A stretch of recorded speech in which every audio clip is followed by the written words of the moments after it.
Araw ng pangangaso, at ang target ay ang anak ni General Kim Wongbong.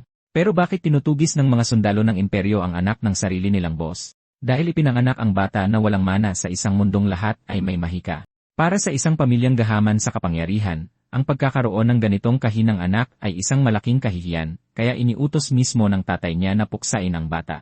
Si Teniente Zong ang inatasang labanan ang bata, pero nilangaw ay hindi kayang saktan ng bata. Kaya't ibinaon na lang ni Zong ang kanyang espada sa tiyan nito, at inihagis siya mula sa bangin, isang bagsak na napakataas na kahit si Deadpool ay hindi mabubuhay. Pagsapit ng gabi, pinuntahan ng mga sundalo ang lugar para tingnan kung talagang patay na siya.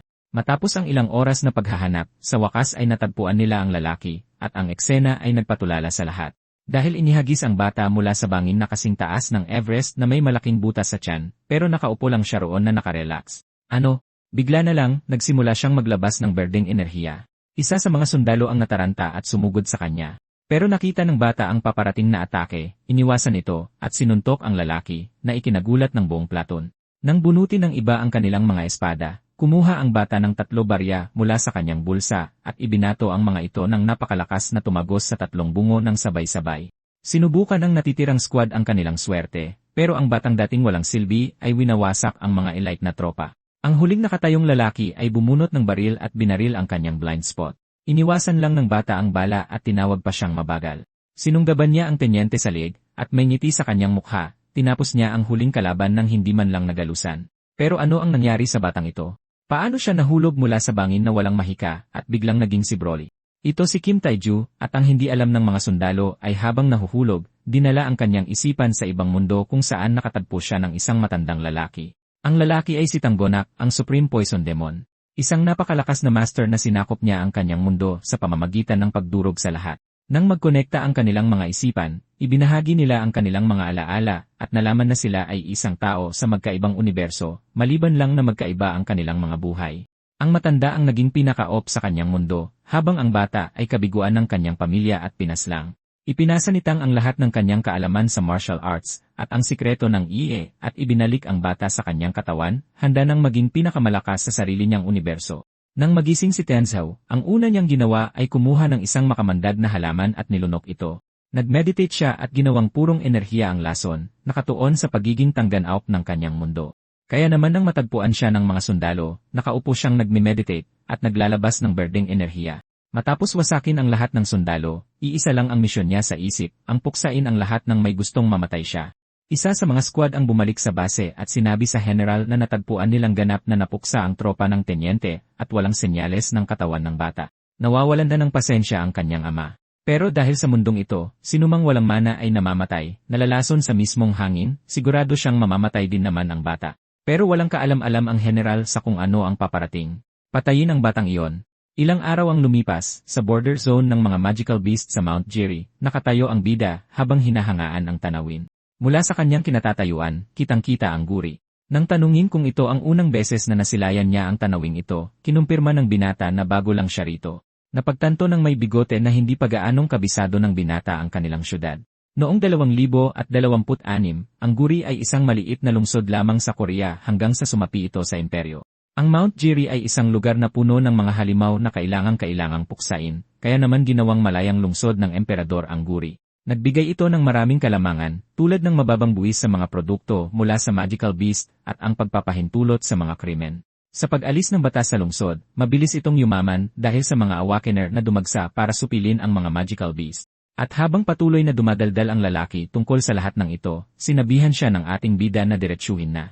Sa huli, binalaan ng boss ang bida tungkol sa maraming kriminal na dagsaan sa kanilang walang batas na lungsod. Para kay Taiju, masyadong madaldal ang lalaki, pero gusto niya ito bilang tao at nagustuhan ang kanyang mga payo. Ilang araw ang nakalipas, nakaligtas si Taiju sa isang pagtatangka sa kanyang buhay. Pagkatapos noon, pinutol niya ang lahat ng kanyang koneksyon matapos siyang ma-discharge at nagsimulang maghanap ng lugar kung saan siya makakakuha ng kapangyarihan. At pagkatapos ng ilang pag-iisip, naging perpektong lugar para dito ang malayang lungsod. Tutal, dahil hindi gaanong kontrolado ng imperyo ang lungsod, magiging mahirap para sa kanyang pamilya na malaman ang kanyang lokasyon. Para mas mapabuti pa, puno ito ng iba't ibang uri ng mga makamandag na bagay na malaki ang maitutulong sa kanyang pagsasanay. Si Tianju ay hindi pa pamilyar sa martial arts. Sa isang himala, ang bida na nasa bingit na ng kamatayan ay nakatagpo ang kanyang katapat sa mundo ng martial arts na kilala bilang Supreme Poisonous Demon. Naging kabalintunaan para sa ating bida na ang babaeng gustong pumatay sa kanya ay siya pang nakagawa sa kanya ng malaking pabor. Sa ngayon, si Tianzhu, na nagtatrabaho bilang isang porter sa kabundukan, ay nagpasya na tahimik na kunin ang kinakailangang lakas at pondo para maging ganap na malaya. Sa sandaling iyon, tinanong siya ng boss tungkol sa kanyang opinyon kung sino ang pinakamalakas sa grupo. Itinuro sa kanya ng matanda ang nakakagulat na batang si Li Hanyul, na isang regular rank na awakener. Bilang isang regular na awakener, mas mataas siya ng isang antas kaysa sa unang tenyente na pinatay ng ating bida.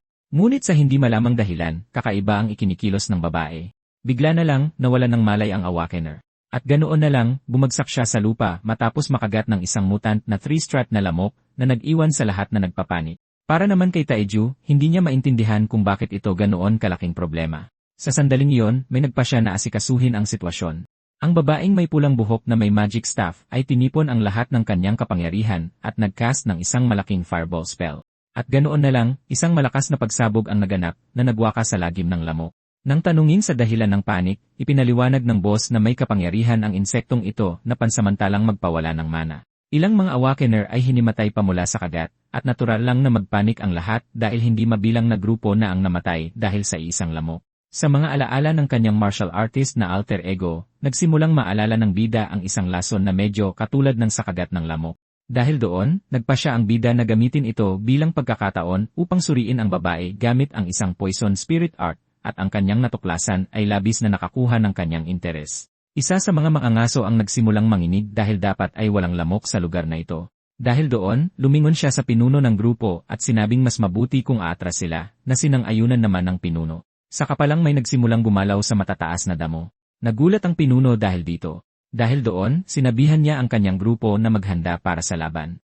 Ngunit sa huli, ito pala ay isang long-tailed na kuneho lang, isang nilalang na nasa ilalim ng food chain, at isang magandang labrat dahil sa napakabilis nitong pagdami. Nang makita ito, nakahinga ng maluwag ang buong grupo. Mabilis nilang inakala na natakot lang sila sa wala. Pero hindi nila alam na malayo ito sa isang maling alarma.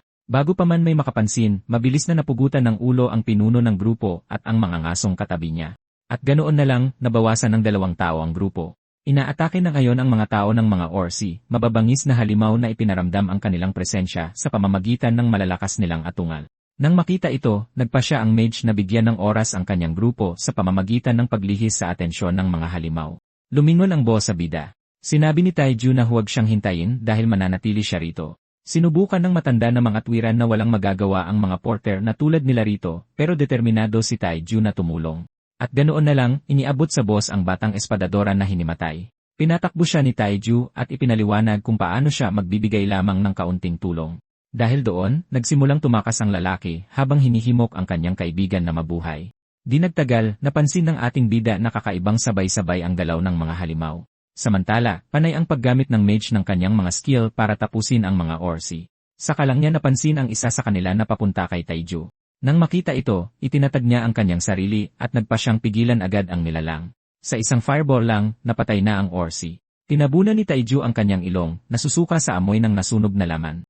Saka lang niya napansin ang isang bagay na nakakagulat. Sumigaw si Taiju sa babae na yumuko, at bago pa man niya namalayan, isang talim ang iwinasiwa sa kanyang leeg mula sa likuran. Samantala, sa Celestial Realm, sa isang payapang lawa na nagliliwanag ng katahimikan, nagsimulang isipin ng Supreme Poison Demon na pumasok sa lugar na ito 1 buwan na ang nakalipas. Kung paano siya mananatiling nakakulong sa dati niyang mundo kung hindi dahil sa ating bida.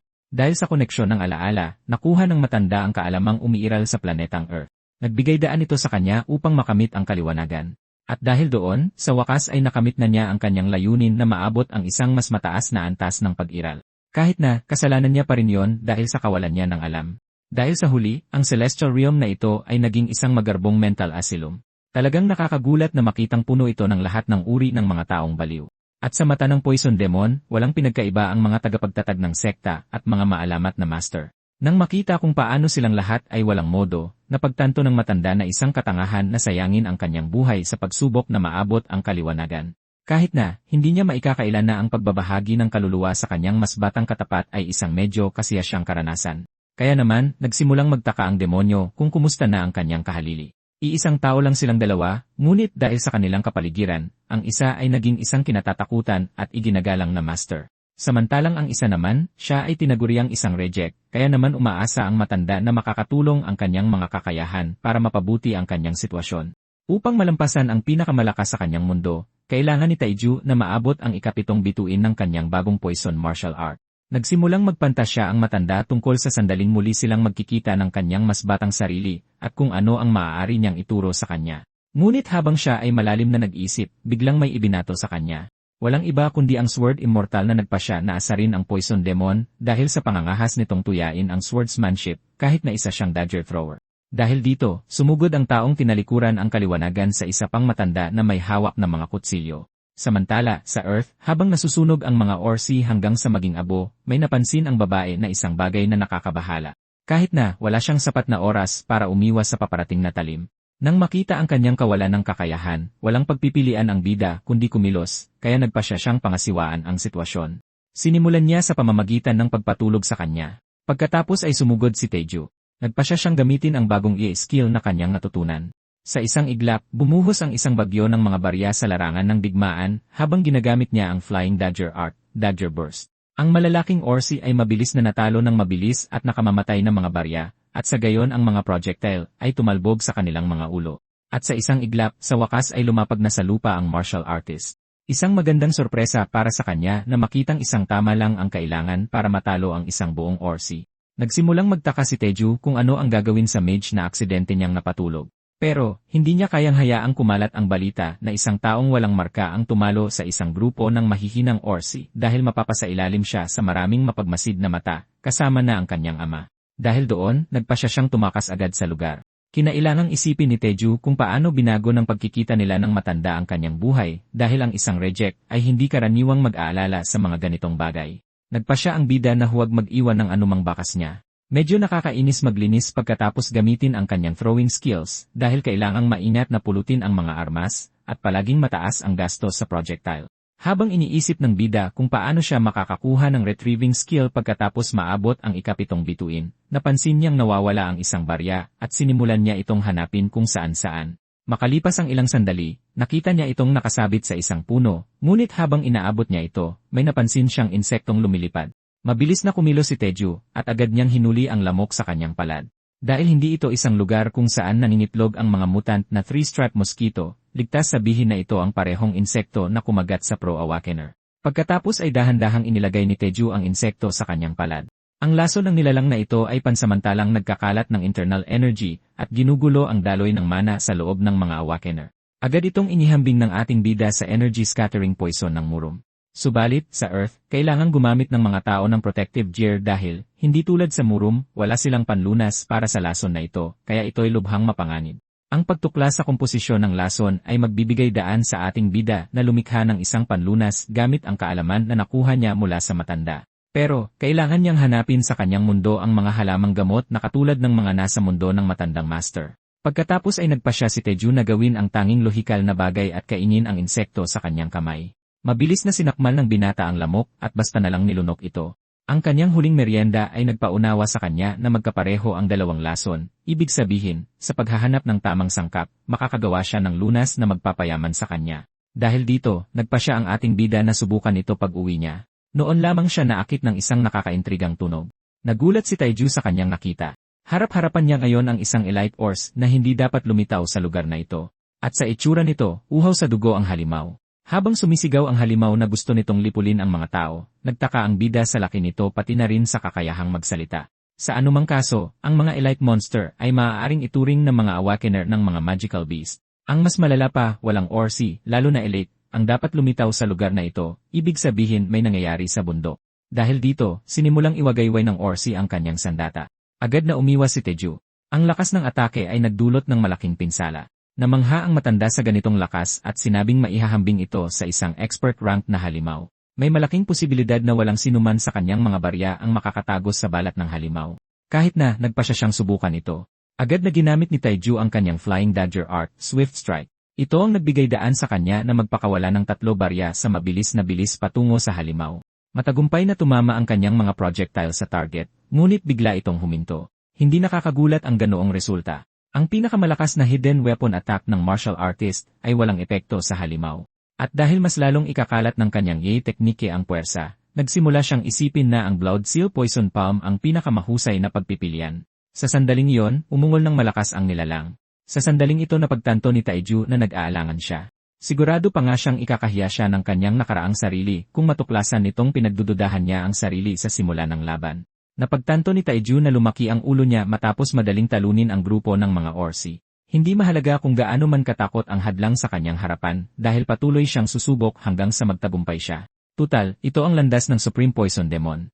At habang pinakawala ng Poison Palm, itinaas ng Elite na halimaw ang sarili upang salagin ang atake. Dahil dito, ang kanyang higanteng palakol na bakal ay sumalpok sa hubad na palad ng ating bida. Nagawa ni Taiju na itulak ang sarili sa kanyang limitasyon, at sa isang iglap, isang malaking pagsabog ang naganap. Sa pagtatapos ng sagupaan, nasira ang higanteng palakol, ngunit isa lamang sa mga mandirigma ang nakaluhod sa lupa. Hindi man lang nagalusan ni Taiju ang Orsi, kaya nang makita ito, nagpasya siyang patuloy na umatake hanggang sa bumagsak ito. Sa sandaling iyon, isang mabilis na talim ang inilabas. Bigla na lang, nagtamo ng milyon-milyong hiwa ang Elite Orsi. Nalito ang tao. Kahit ang halimaw mismo ay hindi napagtanto kung ano ang nangyari. At habang sumasabog ito sa maliliit na piraso, napagtanto ni Taiju na ang pumatay dito ay dapat isang master rank na awakener, at kung hindi dahil sa Elite, matagal na siyang tumakas sa lugar. Kaya naman, nagsimula siyang mag-isip ng dahilan na ibibigay sa kanyang tagapagligtas. Sa sandaling iyon, tinanong si Taiju kung siya ba ang pumatay sa Orsi. Sinabi ng lalaki na dahil walang marka ang bida, isa siyang kaawa-awang non-awakener na hindi dapat nagtagumpay laban sa mga halimaw. Hindi alam ni Taiju kung ano ang sasabihin sa harap ng mga malamig na matang ito. Ang miyembro ng standing committee na si Lee Jung-hak, kilala rin bilang vigilante captain, na siyang guildmaster ng Nogodan, ay humingi ng mga sagot. Napagtanto ni Taiju na ang ganoong presensya, kayabangan, at kapangyarihan ay maaari lamang magmula sa isang taong importante, ibig sabihin kailangan niyang maingat na piliin ang kanyang mga salita. Subalit, habang nagsisimula siyang magsalita, mabilis siyang sinamahan ng boss. Ngunit hindi nag-alala ang nasa katanghaliang gulang na lalaki sa kanya at tanging inalala ang bagahe, na mukhang ligtas naman ayon sa tagadala nito. At habang itinuturo niya kung paano siya nailigtas ng isang tao, lumingon ang may balbas para tingnan kung sino ito. Agad na nakilala ng porter si Lee Jung-hak na nag-utos sa kanyang mga paparating na tauhan na tumawag ng cleanup team. Ang malayang lungsod ay sumasagot sa isang autonomous committee sa halip na sa emperador, at ang vigilante captain ay isang miyembro ng komite na may karapatang bumoto. Siya rin ang Nogodan Guildmaster na namamahala sa seguridad pati na rin isang master rank na awakener. At habang itinuturo ng boss kung paano nagbabayad ang lahat ng porter sa kanyang guild para sa proteksyon, inutusan siya ng guildmaster na tumahimik.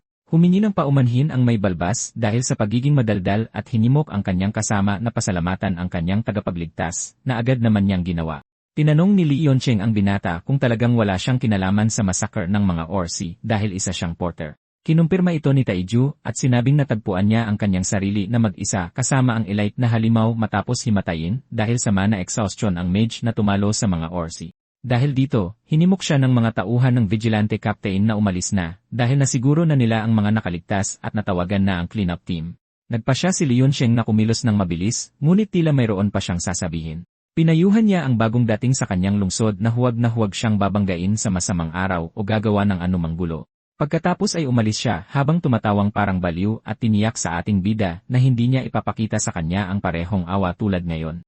Nang makaalis ang miyembro ng komite, nakahinga ng maluwag ang matandang boss, kaya't mahigpit niyang hiniling sa kanyang kasama na huwag kailanman galitin ang lalaking maaaring gawing imposible ang kanyang buhay sa lungsod na ito. Sinubukan ipaliwanag ni Taiju na hindi naman mukhang masama si Lee Yoncheng, pero nalaman niyang isa pala itong korap na opisyal na tumatanggap ng suhol at pinapalampas ang ilang krimen. Sa katunayan, ang lahat ng kanyang pagpapatrolya ay puro pagtatakip lang. At kung hindi naman kailangan, hindi sana siya hihingi ng tulong nang magkasalubong sila sa gubat. Dahil ang mga master ay parang mga naglalakad na bomba nuklear, pinayuhan ang bagong porter na iwasan sila at ibaba agad ang kanyang mga dala mula sa bundok. Sigurado si Taiju na mapapahamak siya kung hindi nakialam ang kapitan ng vigilante. Agad niyang napagtanto na nagsayang siya ng isang buong buwan matapos ang kanyang soul sharing at naging mayabang matapos pumatay ng ilang awakeners gamit ang mga kakayahang madali niyang nakuha. Si Taiju, sa kanyang kasalukuyang estado, ay hindi man lang maglalakas loob na tumingin sa kanyang dating katapat. Mula sa araw na yon, nagpasya siyang seryosohin ang mga bagay-bagay at nanumpa na magiging makapangyarihan. Ang malayang lungsod ng Guri ay may halos perpektong infrastruktura. Malupit na kinulang ito sa mga ospital dahil walang matinong doktor ang maglalakas loob na tumapak sa mapanganib na lugar na ito. Karamihan sa mga medical helper dito ay mga peking doktor na tumatakas sa batas. Dahil dyan, naging napakarami ng mga botika at parmasya sa malayang lungsod. Dahil dyan, may kapangyarihan ang mga parmasyutiko na magreseta at magbigay ng mga gamot na aprobado ng gobyerno o ng autonomous committee. Ang ilang parmasyutiko ay yumaman pa dahil dito dahil mas mapagkakatiwalaan sila kaysa sa isang kahina-hinalang ospital. Dahil dyan, nagpa siya ang bida na ibenta ang kanyang lunas para sa mutant na 3-strike mosquito. Naging nakakapagod ang huling buwan para sa kanya dahil ginugol niya ang kanyang mga araw sa pagtatrabaho bilang porter, ang kanyang libreng oras sa pagkolekta ng mga halamang gamot, at ang kanyang mga gabi sa pagsasanay ng martial arts. Para palalain pa ang sitwasyon, napilitan siyang abutin ang ikatlong bituin ng kanyang martial arts dahil sa kung gaano kaselan ang paghahanda ng lunas. Ngunit dahil doon, nagkaroon siya ng kapangyarihan, ibig sabihin hindi na siya basta-basta matatalo. At kung magiging maayos ang lahat, maaaring kumita ng malaking halaga si Tae-Ju Kim. Pagpasok sa tindahan, binati ang customer sa box drugstore. Habang inaalok siya ng manggagawa sa counter ng maraming produkto, sinabi ng ating bida na nandoon siya para makita ang may-ari. Nagulat dito ang babae. Pagkatapos ay ipinahayag ni Tae-Ju na siya ay isang nagbebenta sa halip na isang mamimili. Narinig ng lalaki sa likod ang lahat ng ito. Pagkatapos ay huminga siya ng malalim. Si Ba Hongpyo, na direktor din ng kanyang sariling ampunan, ay nagpakilala bilang si ng botikang ito. Agad siyang binati ni Tae-Ju at ipinaliwanag na nandoon siya para magbenta ng ilan sa kanyang mga gawang bahay na gamot. Napapagod na ang matanda dito dahil araw-araw ay may bagong manloloko na kumakatok sa kanyang pinto. Dahil dito, mabilis niyang tinanggihan ang alok at sinabi sa bagong dating sa lungsod na kailangan niyang pumunta sa labor market kung gusto niyang kumita. Gayunpaman, sa sandaling binanggit ni Tae-Ju na ito ay isang lunas sa lamok, naging interesado ang may-ari. Inakala pa niyang nagkamali siya ng dinig. Nilinaw ng bida na ito ay isang lunas para sa mutant na 3-strike mosquito. At ganoon na lang, nakuha niya ang interes ni Hongpyo. Nilinaw niya na ito ay isang gamot na iniinom na maaaring inumin ng maaga. At nang sabihin ng binata kung paano tumatagal ng 10 oras ang epekto nito, lalong nainis ang matandang may-ari. Nainis siya sa katotohanang hindi man lang sinikap ng binatang nasa harap niya na gawing kapanipaniwala ang kanyang panloloko. Binigyan sila ng gumawa ng gamot ng 2 pang bote. Ibinigay niya ang kanyang card at sinabing tawagan siya kung magbabago ang isip nila pagkatapos itong subukan. Ang kanilang deadline ay hating gabi. Umalis si Tae-Ju sa lugar habang ipinapaliwanag na dadalhin niya ang kanyang mga produkto sa iba kung hindi nila siya kokontakin sa oras na yon. Sa sandaling yon, lahat sa tindahan ay natulala. Tiningnan nila siya na parang isang baliw. Sa sandaling yon, kinuha ng customer ang bote na may interes. Iyon si Park Jin-soo, ang pinuno ng kanyang sariling raid team, isang suki ng tindahan, at isang mahilig sa gamot na nagtanong sa may-ari kung ito ay kapanipaniwala. Tumingin sa kanya si Hongpyo na may pagkalito sa una. Ipinaliwanag niya na hindi niya masabi agad. Ayon sa kanya, magiging malinaw ang lahat kapag nasubukan na ang gamot. Walang gaanong inaasahan si Hongpyo dahil kahit ang pinakamagagaling na kumpanya sa imperyo ay hindi nakagawa ng lunas na ito, ngunit naging interesado siya sa kumpiyansa ng nagbebenta. Hinimok ng babae ang customer na ibaba ang bote, ngunit sinabi lang nito na kailangan pa nilang subukan ito. Lumingon ang matandang may-ari na takot na takot. Nagsimula siyang sumigaw sa kanyang matangkad na suki dahil sa walang ingat na pag-inom ng isang kahina-hinalang gamot na hindi pa nasusubukan. Ngunit, pagkatapos itong mainom, idineklara ni Jin-soo na ang bote ay naglalaman lang ng tubig.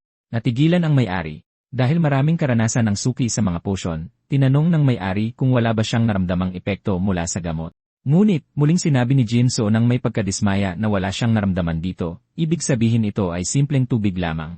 Dahil doon, tinawag niyang manloloko ang bida at pinayuhan ang matanda na itapon ang mga natitirang bote. Kahit na, nagdududa pa rin si Hongpyo na ang bida ay isa lang sa kanyang mga pang-araw-araw na manloloko. Pagkasabi niyon, tinapos na ng suki ang kanyang pamimili. Siya at ang kanyang grupo ay manghuhuli ng mga palaka, at ang kanyang maliit na pagsubok sa gamot ay nagpahuli sa kanya sa lakad. Kahit na medyo mahal ang lahat ng produktong ito, nagpa siya ang lalaki na magbayad ng buo gamit ang cash. Nang makumpleto na ang kanyang mga binili, nagpaalam na ang suki sa matandang may-ari. Pinag-ingat sila ni Hongpyo, iniisip na si Tae-Ju ay halatang isang manloloko dahil walang sinuman ang makakagawa ng lunas para sa laso ng lamok. Nang maglaon sa araw na yon, isang matinding labanan ang naganap. Ang mga puting halimaw ay naghahasik ng lagim kahit saan. Sa sandaling yon, na-activate ang shield reinforcement. Nagawang protektahan ni Jin-soo ang kanyang sarili mula sa atake ng mga blade-tooth marten na hindi dapat lumitaw sa lugar na ito. Sa sandaling yon, mahigpit na hinawakan ng kanyang kakampi ang kanyang talim at sumugod para pumatay. Sinabi niya sa team leader na dapat silang tumakas kaagad. Nang makita na mayroon na silang malinaw na daan, sinabi ng mandirigma na nakagat siya ng lamok at malapit nang maramdaman ang paralisis. Hiniling ng kanyang kasama na maghintay pa siya ng kaunti dahil magiging ligtas lang sila kapag naasikaso na ang huling marten na kanyang kinakalaban. Doon lang niya napansin ang isang bagay na nakakatakot. Lumitaw ang mga mutant na lamok. Kung makagat pa si Jinso, malulunod siya sa lason at mabibiktima ng paralisis nito. Kung bumagsak siya sa lupa, ang buong koponan ay mapapasailalim sa awa ng kabubatan. Nagsimula siyang matakot na tunay na siyang nalason habang humihina ang kanyang kalasag. Iniisip kung ano ang kanyang nagawang mali dahil nag-ingat naman siya sa lugar na ito na puno ng mga insekto. Ang buong grupo ay nabigla sa mga Bloodtooth Martin na lumitaw mula sa kung saan sa loob ng teritoryo ng mga mutant na palaka. Ang sorpresang pag-atake na ito ay agad na sumira sa mga bug suit ng buong grupo.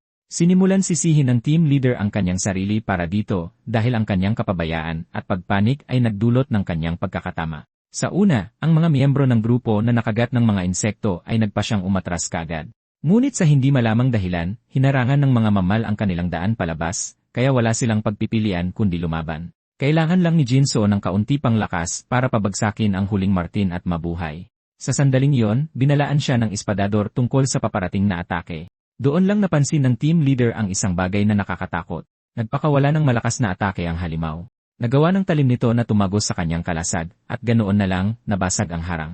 Ngunit sa hindi malamang dahilan, sa kabila ng pagkasira ng kanyang skill, hindi nawalan ng lakas o mana si Jinso. Sa sandaling ito niya napagtanto kung ano ang nangyayari. Ang lunas na ininom niya sa tindahan ay, sa katunayan, hindi isang panloloko. Nang mapagtanto ito, nagpa siyang bumalik sa laban. Mahigpit niyang hinawakan ang kanyang espada. Nagsimulang isipin ng team leader na kung talagang gumagana ang lunas, hindi imposible ang tagumpay. Kinagabihan, may isang nagmamadaling pumasok sa botika ng matandang may-ari. Nagmamadaling kinausap ni Jinso ang may-ari. Nagtanong siya tungkol sa presyo ng lunas sa lamok at hiniling na bilhin ang buong stock. Makalipas ang ilang panahon, sa palengke ng malayang lungsod, isang blade-toothed martin na sinasabing napakaganda para sa stamina ay ibinebenta sa halagang 5 milyon won. Medyo malayo pa, may nagbebenta ng isang custom-made na crustacean magical beast armor sa halagang 50 milyon won. Ang binata, na lumaki sa hangganang lungsod ng Puju, ay hindi pa nakakatapak sa ganoong kalaking palengke, at nakita itong medyo masigla. Tama ang naging desisyon ni Taiju na magpahinga ng isang araw. Upang makagawa ng lunas sa lamok, kailangan niyang maabot ang ikatlong bituin. Nangangailangan ang gamot ng tiyak na kontrol sa internal na enerhiya upang makuha ang kailangan mula sa mga halamang gamot at lason. Gayunpaman, dahil sa sobrang pagtatrabaho ng bida, na-overload ang kanyang poison essence, na nangangahulugang kailangan niya ng oras para matunaw ang lahat ng lason. Isinasantabi iyon, sinimulan niyang alalahanin ang isang pagpupulong sa isang coffee shop. Hiniling ni Hong na pumirma ng kontrata para bilhin ang bawat bote ng antidote. Sa itsura nito, mukhang epektibo ang gawang bahay na gamot. Kinumpirma ito ng matandang may-ari at ipinaliwanag kung paano nito babaguhin ang pangangaso sa bundok bago humingi ng tawad sa pagtawag sa bida na isang baliw na peking doktor. Pagkatapos ay isinantabi ito ni Hong Pyo at tinanong kung ilang bote ang nagawa ng binata.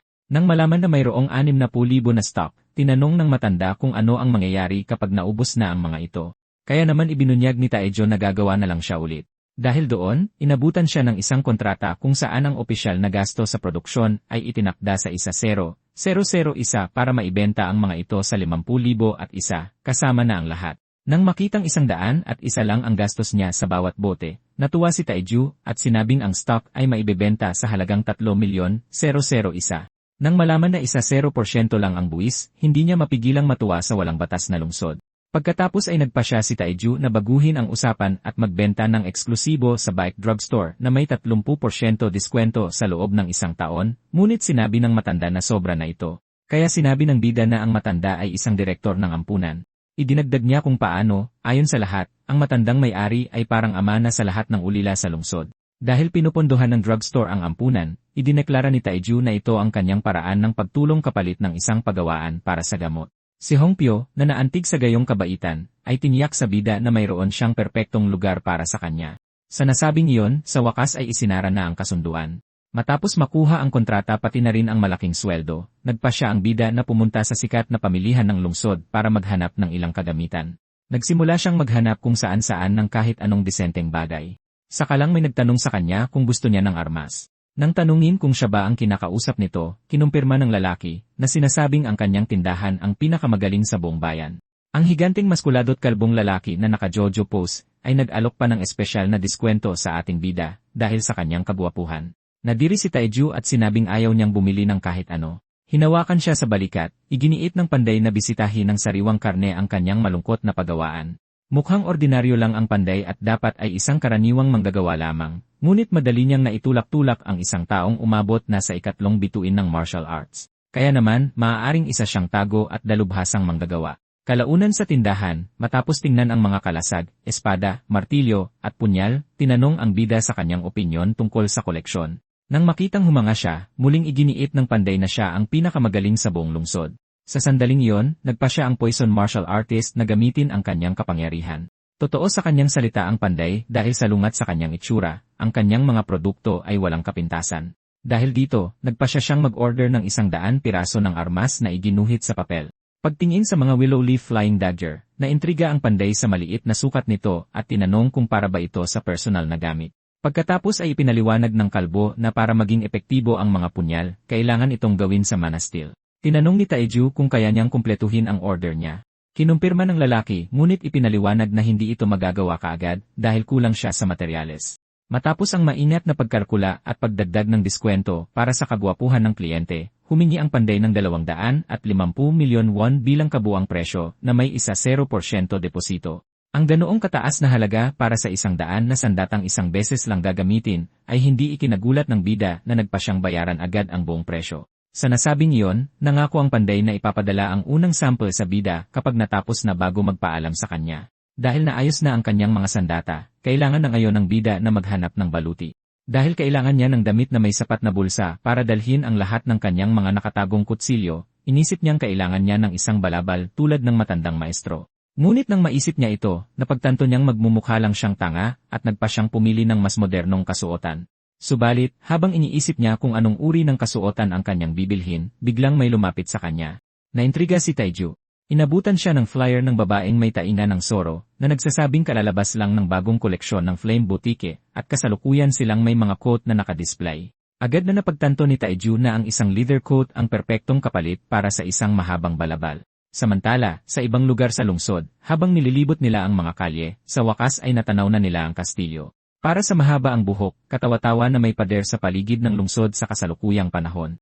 Sumang-ayon ang kanyang kaibigan na maikli ang buhok, ipinapaliwanag na ito ay isang eksklusibong lugar para sa mga mahahalagang tao na mararating lamang sa pamamagitan ng bangka. Ang babaeng tinatalakay ang ugali ng mga mayayaman sa lungsod na ito ay si Jong Yeon-hee, ang tagapagmana ng Bakdo Group at isang kadete sa Akademya Militar.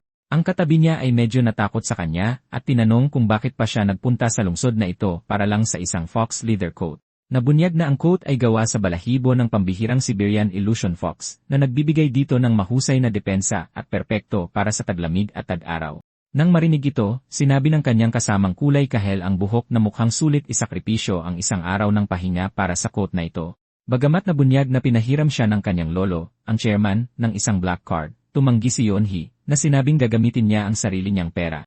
Sa sandaling iyon, sa wakas ay huminto na ang tren sa Guri Market. Sa wakas ay lumabas na ang mga pasahero sa sasakyan. Sinabi ng kadete ng Akademya Militar kay Secretary Kim na huwag na silang mag-aksaya ng oras at dumiretso na sa butike. Samantala, pabalik sa ating bida, napagdesisyonan niyang mas maganda ang isang leather coat kaysa sa isang balabal. Kalaunan pagpasok sa butike, ipinaliwanag ni Taeju na inabutan siya ng flyer sa labas. Nagsimulang mag-alala ang sekretarya, iniisip na habol din ng lalaki ang coat. Sa sandaling iyon, tinanggap siya ng may-ari ng tindahan sa Flame Boutique, ngunit napagtanto niyang pamilyar ang itsura nito. Hindi nakilala ni Taeju ang babae sa harap niya, ngunit agad siyang nakilala nito bilang isang porter. Nilinaw ng babae na magkasama sila sa isang party isang buwan na ang nakalipas noong pag-atake ng mga Orsi. Nang sa wakas ay maalala ang mage, tinanong siya ng bida kung bakit siya naroroon. Ipinaliwanag ng babae na ang bautike na ito ang kanyang pangunahing trabaho, at ang pagiging mage ay paraan lamang para kumita ng dagdag na pera bago sabihin hinahanap niya ito kung saan-saan. Nang marinig ito, nagpa siya si Taeju na umalis agad dahil dati na niyang ibinigay sa kanya ang kredito sa pagpatay sa mga Orsi para manatiling hindi napapansin. Gayunpaman, hindi pa lubusang handa si Taeju na harapin ang katotohanan kapag nagising ang babae, kaya nagpa siya siyang iwasan ito, sa takot na baka magtanong siya ng masyadong maraming bagay. Subalit, nang paalis na siya, bigla siyang pinigilan. Gusto lang malaman ng mage kung ang porter nga ba talaga ang nagligtas sa kanya. Nang tanungin ni Taeju kung nahimatay ba siya matapos maubos ang kanyang mana, nagpa siya siyang sumakay na lang dahil halatang may mga sikretong itinatago ang kanyang tagapagligtas. Sinubukan ni Taiju na itanggi ang mga paratang, ngunit nagsimulang manginig ang babae. Pinasalamatan niya ito mula sa kaibuturan ng kanyang puso, dahil sa kanya, nakuha niya ang mga bangkay ng kanyang team leader at ng kanyang kasintahan. Habang siya'y umiiyak, hindi alam ng bida kung paano haharapin ang sitwasyon. Hindi maikakailanan na iligtas niya ang buhay nito, ngunit ang kanyang pangunahing layunin, na subukan ang kanyang mga kakayahan, ay maaaring ituring na makasarili. Dahil doon, naramdaman niyang hindi siya karapat-dapat sa pasasalamat ng mage. Sa sandaling iyon, nagsimulang sumigaw ang sekretarya sa tindera dahil pinaghihintay nito ang kanyang amo. Agad na humingi ng paumanhin ang mage. Bigla siyang napaluhod. Walang ano-ano, buong pusong humingi ng tawad ang mage sa babae na sinasabing hindi na niya maibebenta sa kanya ang coat. Labis na nalito si Taiju. Sumabog sa galit ang sekretarya at sinimulan siyang sigawan, nagrereklamo na matapos ang lahat ng kanilang pinagdaanan at mahabang paglalakbay, tinatanggihan pa sila sa oras ng pagbabayad. Muling humingi ng paumanhin ang mage at sinabing gusto niya talagang ibenta sa kanila ang pinakamahalagang gamit sa kanyang tindahan, ngunit nakahanap siya ng mas mabuting paggagamitan nito. Kahit na nangako siya ng kabayaran para sa babae at sa sekretarya, sapat na ang narinig ng kadete. Dahil doon, pinigilan niya ang sekretarya sa patuloy na pagsigaw. Nagpa siya ang babae na umalis na. Habang sumisigaw ang sekretarya kung gaano kainis ang lahat ng ito, sinabi ng mahalagang babae na hindi naman ito ganoong kalaking bagay. Habang papalabas silang dalawa sa tindahan, nagsimulang mag-alala si Taiju na baka nakagawa siya ng hindi kinakailangang gulo. Nang sabihin ng mage na siya dapat ang humihingi ng paumanhin, tinanong siya ni Taiju kung bakit niya nagpasyahang itago ang coat. Nang marinig ito, sinabi ng babae na malamang palaging sinasabi sa kanya ng mga tao kung gaano siya kahina sa pagbasa ng iba. Tutal, hindi pa rin niya napagtatanto kung ano ang nangyayari. Nais ibigay ng mage sa kanya ang mamahaling coat. Nahirapan si Taiju na maintindihan. Nais lamang ng mage na suklian ang pabor sa pagligtas sa kanyang buhay sa pamamagitan ng pagbibigay sa kanya ng silver fox leather coat. Agad na tumanggi ang bida, sinasabing kumilos siya dahil sa pagiging makasarili noon at hindi ang pagligtas sa kanya ang kanyang pangunahing layunin. Ngunit ipinaliwanag ng babae na wala siyang pakialam sa kanyang mga intensyon, dahil sa huli, iniligtas pa rin niya ang kanyang buhay. Sinabi niya na kung gusto niyang suklian siya, kailangan niyang magligtas ng mas maraming tao para walang mamamatay ng walang kabuluhan, tulad ng kanyang kasintahan. Ito ang unang pagkakataon na may naging ganoon kapuno ng pasasalamat sa ating bida. Nabuhay siya sa buong buhay niya na napapaligiran ng masasamang tao. Subalit dahil sa kasalukuyang sitwasyon, natagpuan niya ang sarili na nababalot ng isang kakaibang pakiramdam. Kahit na, hindi naman kinainisan ni Taiju ang emosyong ito, kaya sa huli, tinanggap niya ang regalo ng may pasasalamat. Labis na ikinatuwa ito ng mage at nagmadaling kunin ang kanyang sukat. Samantala, sa Lost Soul Realm, nababagot ang matandang lalaki. Ang Sword Immortal, si Dong Binsonin, ay walang magawa sa walang hanggang retirement home na ito. Sa kanyang paningin, lahat ay pare-pareho ang pananamit, pagkilos, at hitsura. Isang tao lang ang naiba sa lahat. Kahit galing din sa Murim, ang Supreme Poison Demon ay hindi katulad ng iba. Dahil sa pagpalit ng ayos ng buhok at paggawa ng damit mula sa kabilang mundo, maaaring nagpadala na siya sa kabaliwan ng lugar na ito o sadyang baliw na talaga siya. Sa sobrang init ng Sword Immortal mag-isa, nagpa siya siyang hilingin sa lalaki na turuan siyang gumawa ng ganoong kasuotan. At dahil doon, sa wakas ay nakapagdesisyon na siya. Upang makumbinsi ang Poison Demon, nagpa siya siyang bigyan ito ng isang espesyal na regalo, isang prutas na kilala bilang Heavenly Peach ng lugar na ito. Makalipas ang ilang sandali, sa ampunan ng matandang may-ari, sa isa sa pinakamababang palapag sa ilalim ng lupa, may kahina-hinalang nangyayari sa likod ng selyadong pinto. Matapos ang matinding pagsisikap, nakakuha si Taiju ng magandang resulta. Sa sandaling iyon, nakatanggap siya ng tawag. Walang iba kundi ang matanda na kalalaman lang na tapos na ang paggawa ng antidote. Natuwa si Hong Piao dito dahil halos maubos na ang laman ng kanyang mga estante, na labis na ikinagulat ng bida. Matapos kumalat ang balita tungkol sa bagong gamot laban sa lamok, dinumog ang tindahan ng iba't ibang uri ng mga adventurer. Bukod pa riyan, ang ilang tao, tulad ng unang sumubok sa produkto, ay bumibili nito ng maramihan. Hiniling ni Taiju sa may-ari na sabihin sa lahat na may paparating pang mga bote at hanggang 2 bote lang ang maaaring bilhin ng bawat tao. Pumayag ang matanda ngunit nagpahayag ng pag-aalala tungkol sa mga peking gamot na maaaring lumabas anumang oras. Kahit na hindi ito ininda ng ating bida. Ayon sa kanya, kung gayahin man sila, kailangan lang nilang gumawa ng bagong produkto dahil alam niyang walang makakagawa ng lunas na yon kung wala ang Poison Spirit Art. Kaya habang tatapusin na ng may-ari ang tawag, sinasabing lilimitahan niya ang benta, habang naghihintay ng supply, humiling si Taiju ng packaging machine.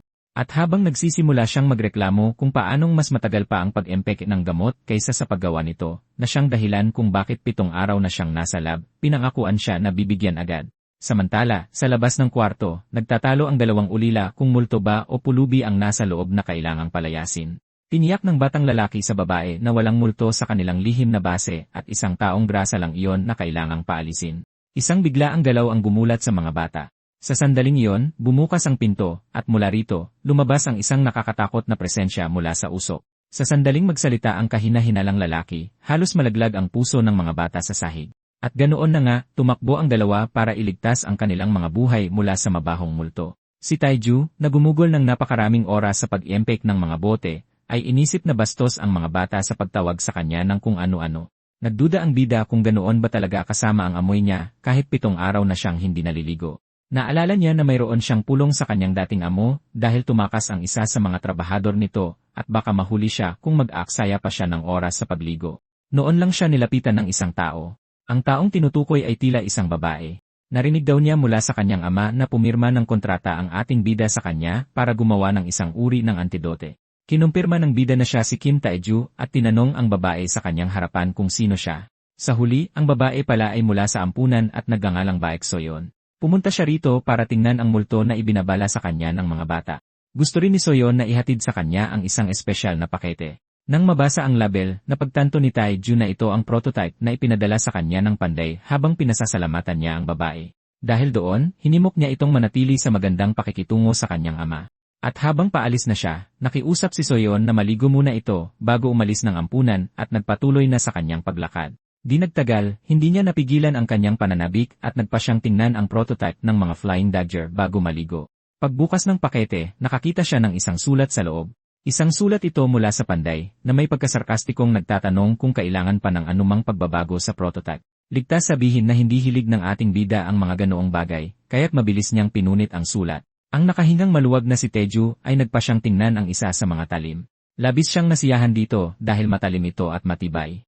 Mahusay ang balance nito at kaaya-aya ang hawak. At nang makita kung gaano kahusay ang kinalabasan ng kanyang mga sandata, nagsimulang asahan ng binata ang quote. Naalala niya kung paano inalok sa kanya ng libre ang mamahaling bagay, ngunit dahil kumita na siya ng pera, nagpasya siyang gawin ang tama at bayaran ito.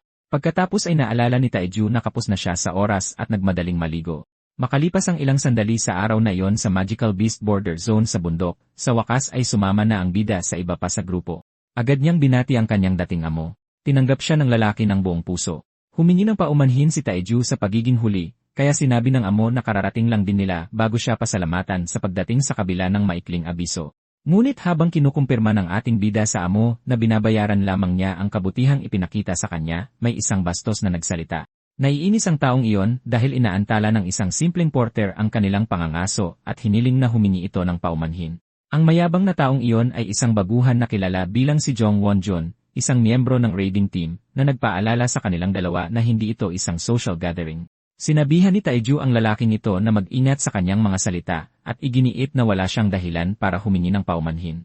Ang pagsagot sa kanya ng isang walang ranggong individual ay labis na ikinainis ng gumagamit ng espada dahil sa tingin niya ay dapat lang sumunod at humingi ng paumanhin ang porter. Nakaramdam si Taeju ng matinding pagnanais na kitilin ang buhay ng istorbo na ito at naintindihan kung bakit tumakas ang unang lalaki na pinalitan niya.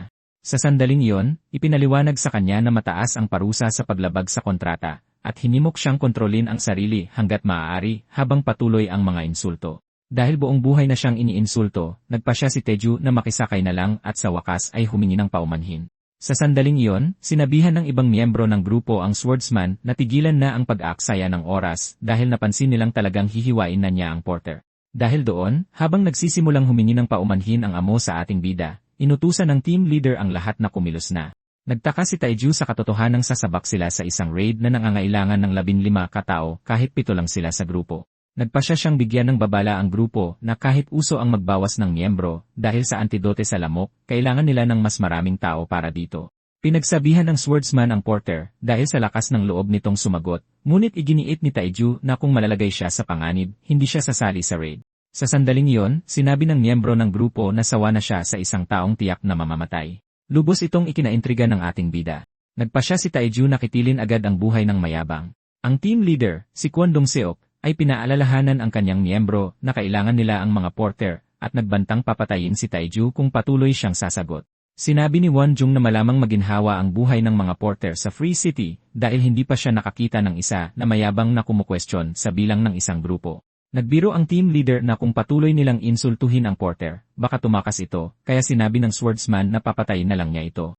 Hindi na nakatiis si Taeju at nagsimulang mag-isip kung dapat ba niyang patayin na lang ang mga hamak na ito sa halip na tiisin ang kanilang mga insulto, lalo na't sapat na ang lakas niya ngayon. Dahil doon, inutusan ng party leader ang lahat ng miyembro na inumin ang kanilang antidote bago sila umalis. Pagkatapos ay humingi ng paumanhin ang amo sa bida sa pagdulot ng gulo, kaya sinabi ni Taeju na ayos lang at tinanong kung magiging ligtas ba sila kahit 7 lang. Ang lugar ng pangangaso ngayon ay ang Blade Tooth Martin area. At dahil sa antidote, mas kaunting tao na lang ang kailangan ng mga grupo at hindi na kailangan ng mga bug suit para makatuloy. Sinabi ng amo na nakakapanatag na may 2 baguhan sa kanilang panig bago ibigay sa ating bida ang isang bote ng antidote. Tinanggap ni Taeju ang sarili niyang produkto nang may ngiti habang iniisip kung gaano karaming kabutihan ang nagawa nito. Nagsimula niyang alalahanin kung paano sinabi sa kanya ng mage na para makabayad, kailangan lang niyang magligtas ng mas maraming tao mula sa walang kabuluhang pagkamatay. Ngunit kahit na ang kanyang mga bagong kakayahan ay nagliligtas ng hindi mabilang na buhay sa pamamagitan ng pagprotekta sa kanila mula sa mga lamok, naimpluwensyahan din siya nito. 2 beses na sunod-sunod, hindi nag-atubili si Taeju na isiping patayin ang mga miyembro ng grupo. Ang pangunahing dahilan sa likod nito ay ang kanyang koneksyon sa Supreme Poison Demon. Ang lalaking iyon ay hindi mapagpatawad at unahin niyang patayin ang mga nagkasala sa kanya. Dahil sa pagbabahagi ng kaluluwa, nakuha ng ating bida ang kanyang makamandag na puso. Ngunit hindi siya tutol dito, dahil nakikita niyang masyado siyang mahina para mabuhay sa mundo ng mag-isa. Pagkatapos ay hiniling ni Taeju sa amo na manatili malapit sa kanya, ngunit sinubukan ng lalaki na mga tuwiran na sa kabila ng kanilang masamang reputasyon, mas ligtas para sa kanya na manatili sa isang awakener. Iginigit ng bida na seryoso siya dito, dahil nakakaramdam siya ng isang uri ng madilim na presensya sa kalaliman ng gubat. Ito ay isang mabangis na halimaw na itinututok ang mga kuko nito sa kanila. Isang araw sa Murim, habang nasusunog ang Zuji clan, pumasok na ang may kagagawan ng lahat. Ang matandang lalaki sa sahig ay pagod na pagod at sugatan. Si Zuji Chon, ang pinuno ng angkan, ay sumigaw kay Dangunok sa pangahas nitong magdulot ng ganoong kalaking gulo. Sa sandaling iyon, nagsimulang tumawa ang makamandag sa Lightning Demon. Itinuro pa niya kung paano ang matanda sa kanyang harapan, at ang iba pa sa kanyang angkan ay lihim na nakikipagtulungan sa demonic cult. Sumigaw ang pinuno na isa itong setup, dahil sila ay isa sa 5 dakilang angkan. Ngunit iginiit ng kumokontrol sa mga talim na lahat ng mga demonic follower ay sinungaling bago may ihagis sa kanya. Ang matanda ay lubos na nasindak. Gumulong sa kanyang paanan ang ulo ng kanyang anak. Sinabi ng poison demon na ito ang nararapat sa kanya dahil sa pag-aalay ng mga sibilyan para makagawa ng demonic blood pill. Pagkatapos ay hinamon niya itong sabihin muli na isa itong setup. Labis na kinamumuhian ng poison demon ang mga taong tulad ng lightning demon na isinasakripisyo ang mahihina para sa kanilang sariling kapakanan. Nang sandaling iyon, sinubukan ng matandang lalaki na makipagtawaran para sa kanyang buhay, nang angako ng impormasyon tungkol sa Heavenly Demon bilang kapalit. Kahit na, hindi maaaring palampasin ng binata ang katotohanang hindi mabilang na kaluluwa ang namatay dahil sa mga kasalanan ng Lightning Demon. Dahil sa kadahilanang iyon, nagpasya siyang parusahan siya kaagad. At ganoon na nga, isang ulan ng mga makamandag na talim ang ipinataw sa kanya. Ang katapat ng ating bida ay labis na nagnanais na ipataw din ang parehong parusa sa Heavenly Demon. Pabalik sa kasalukuyan sa Earth, nakahinga ng maluwag ang mga miyembro ng party nang makitang naging magaan na trabaho ang pangangaso ng mga Martin dahil hindi na nila kailangang mag-alala sa mga lamok. Tuwang-tuwa ang Espadatsin sa dami ng nakuha at tinawag na duwag si Taeju dahil sa pagdududa nito sa kanilang tagumpay at sinabing palagi na lang siyang magiging porter. Pinigilan ni Taeju ang kanyang galit dahil nagtagumpay lang ang grupo dahil sa antidote na siya mismo ang gumawa. Sa puntong ito, seryoso na niyang pinag-isipang patayin sila. Ngunit sa huli, nagpasya siyang huwag gawing unang target ng kanyang mga bagong throwing knife ang mga nakakainis na kalaban. Alam na alam ni Taeju na mas mahihirapan sana ang grupo sa pangangaso ng mga halimaw kung hindi dahil sa kanyang antidote. Kahit na, labis siyang nagduda sa kanilang kakayahang harapin ang susunod na mangyayari. Muli, binalaan ng bida ang boss tungkol sa paparating na panganib at sinabihang manatiling malapit, ngunit litong-lito ang lalaki. Sinabi ni Taeju na haharapin nila ang isang simple at kilalang hamon sa bundok na ito, ang pag-atake ng isang mahiwagang halimaw. Nang makita ang nilalang, nagsimulang manginig ang boss. Nasindak ang lahat sa paglitaw ng isang lobong may pulang balahibo. Ngunit tiniyak ni Taeju sa boss na wala silang dapat ikatakot at sinabihan itong hawakan ang kanyang backpack na labis na ikinataka nito. Ang lobong ito ay isang kalaban na mangangailangan ng isang regular ranker para matalo, ngunit hindi iyon ang pinakanakakatakot na bahagi tungkol sa kanila. Dahil gumagalaw ang mga hayop na ito bilang isang grupo ng 1-0, nabigla si Wanjun sa paglitaw ng pangalawang lobo, kaya't nagsimula siyang iwinasiwas ang kanyang espada sa pag-asang mapatay ang mga nilalang. Ngunit mabilis na naiwasan ng lobo ang paparating na talim.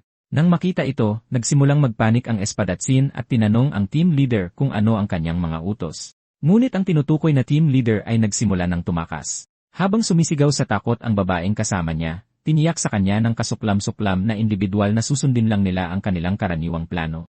Ihagis nila ang mga porter para maabala ang mga lobo upang sila ay ligtas na makatakas. Dahil doon, nagsimulang magpanik ang matandang boss at nagmakaawa kay Taiju na gumawa ng solusyon. Masaya namang ginawa ito ng ating bida. Agad niyang inihagis ang kanyang sandata gamit ang Flying Dagger Art, Single Flash. At ganoon na nga, rumagasa ang punyal sa napakabilis na dumaplis sa bungo ng Espadatsin pati na rin sa mukha ng team leader. Sa huli, tumusok ito sa isang bato. At ganoon na nga, umalingaw-ngaw ang mga sigaw ng paghihirap sa buong kabubatan. Nasindak ang boss sa kanyang nakita. Pagkatapos ay sinita ni Taiju ang una sa pag-abandona sa sarili niyang team, at ang pangalawa sa pagnanais na isakripisyo ang pinakamahihinang miyembro para iligtas ang sarili. Walang mas kinamumuhian ang ating bida kaysa sa mga duwag na itinatapon ang mahihina para sa kanilang sariling kapakanan. Ang Espadatsin at ang team leader ay nasasaktan pa rin dahil nawala ang kanilang mga tainga. Noon lang napansin ni Wanjun ang isang bagay na talagang nakakagulat. Isa sa mga lobo ay bumagsak ng patay. Tinanong ng nanginginig na boss ang bida kung paano niya nagawang patayin ang halimaw sa isang atake lang. Nang sandaling iyon, nagpa siya ang natitirang pulang lobo na ipaghiganti ang kasama nito, ngunit hindi pumayag ang martial artist. Sa galit, nagbanta siyang tatapusin ang buhay ng hayop kung maglalakas loob itong gumalaw. Pagkatapos ay lumingon si Taiju sa grupo at tinanong kung normal ba ito para sa kanila. Gusto niyang malaman kung palagi ba nilang isinasakripisyo ang pinakamahinang miyembro kapag nasa mapanganib na sitwasyon sila. Sumigaw si Wanjun na natural lang para sa mga hindi gaanong mahalaga na mamatay para sa kapakanan ng mga awakener. Inaasahan na ni Taiju ang ganoong sagot. Kaya, nagpa siya siyang ipatikim sa grupo ang sarili nilang gamot at ganoon na nga, mabilis siyang lumipat sa isang ligtas na lugar. Pagkatapos ay inutusan sila ni Taiju na lumaban. Natulala ang mga lalaking may isang tainga. Dahil napatay na niya ang unang lobo, gusto niyang ang grupo na ang humarap sa pangalawa. Sinabi ng team leader na ito'y isang malaking kalokohan at tiniyak na pagsisisihan ni Taiju ang paggalit sa mga awakener. Pagkatapos ay sinigawan niya ang kanyang nasisindak na miyembro na siyang nangako sa bida ng malaking pabuya kung tutulungan sila. At ganoon na nga, isa pang kutsilyo ang ibinato sa kanya. Napagtanto ni Taiju na hindi kailangan ng matangkad ang kanyang mga tainga dahil tila hindi siya nakakaintindi ng mga salita. Pagkatapos ay ipinaalala sa kanila ng bida na ang trabaho niya ay magbuhat ng mga gamit habang sa kanila naman ang lahat ng laban. Sinimulan pa niya silang punahin dahil mas may tiwala sila sa sarili habang nilalabanan ang mga Martin. At ganoon na nga, inutusan niya silang lumaban. Seryoso talaga si Taiju tungkol dito. Dahil doon, lahat ay nagulat, lalo na ang Espadatsin na nagsabing hindi sila susunod sa kanyang mga utos. Ngunit nagbabala si Taiju na hindi sila maaaring tumanggi habang nariyan ang pulang lobo. Dahil doon, sinabihan ng may hawak ng espada ang kanyang mga kasama na manatili sa pwesto, at ganoon na nga, hinampas siya sa mukha. Ang paa ng nilalang ay sapat na malakas para matanggal ng tuluyan ang kanyang ulo mula sa balikat. Nang sandaling iyon, nangako ang party leader na kikitilin ang buhay ng porter. Ngunit, habang sinusumpa ang alay na tupa, hindi niya napansin ang lobo na nasa tabi na niya. At ganoon na nga, kinagat at tinanggal ng lobo ang itaas na bahagi ng katawan ng party leader. Nang magpa siya ang dalawang natitirang babae na tumakbo, agad na inasikaso ng nilalang ang isa sa kanila. At kaya, dahil isang miyembro na lang ng grupo ang natira, nag-focus ang walang awang nilalang sa huli nitong biktima. At ganoon na nga, ginamit nito ang kanyang malalakas na panga. Tinapos nito ang huli sa mga miyembro ng grupo. Pagkatapos ay ibinaling ng nilalang ang kanyang tingin. Tutal, may isa pa itong biktima sa lupa. Nag-aalala na ang boss dahil tinitingnan siya ng halimaw na parang merienda. Lalong nainis si Taiju dahil gusto niyang hayaang mabuhay ang nilalang kung pinili nitong tumakas. Pagkatapos pumatay ng mga walang kwentang tao, tila naging mayabang ang lobo sa kabila ng nasaksihan nitong agwat ng kapangyarihan sa pagitan nila ng bida. Dahil doon, isang pagpipilian na lang ang natira. Nagpa siya si Taiju na kitilin ang buhay nito. Dahil doon, tinipon niya ang lahat ng kanyang lakas, at ganoon na nga, ipinakawalan ang Blood Seal Poison Palm sa nilalang. Nagdulot ito ng isang malaking shockwave na umabot sa kalangitan. Hindi makapagsalita ang boss dahil hindi niya inaasahan na ganito kalakas ang isang hindi awaken.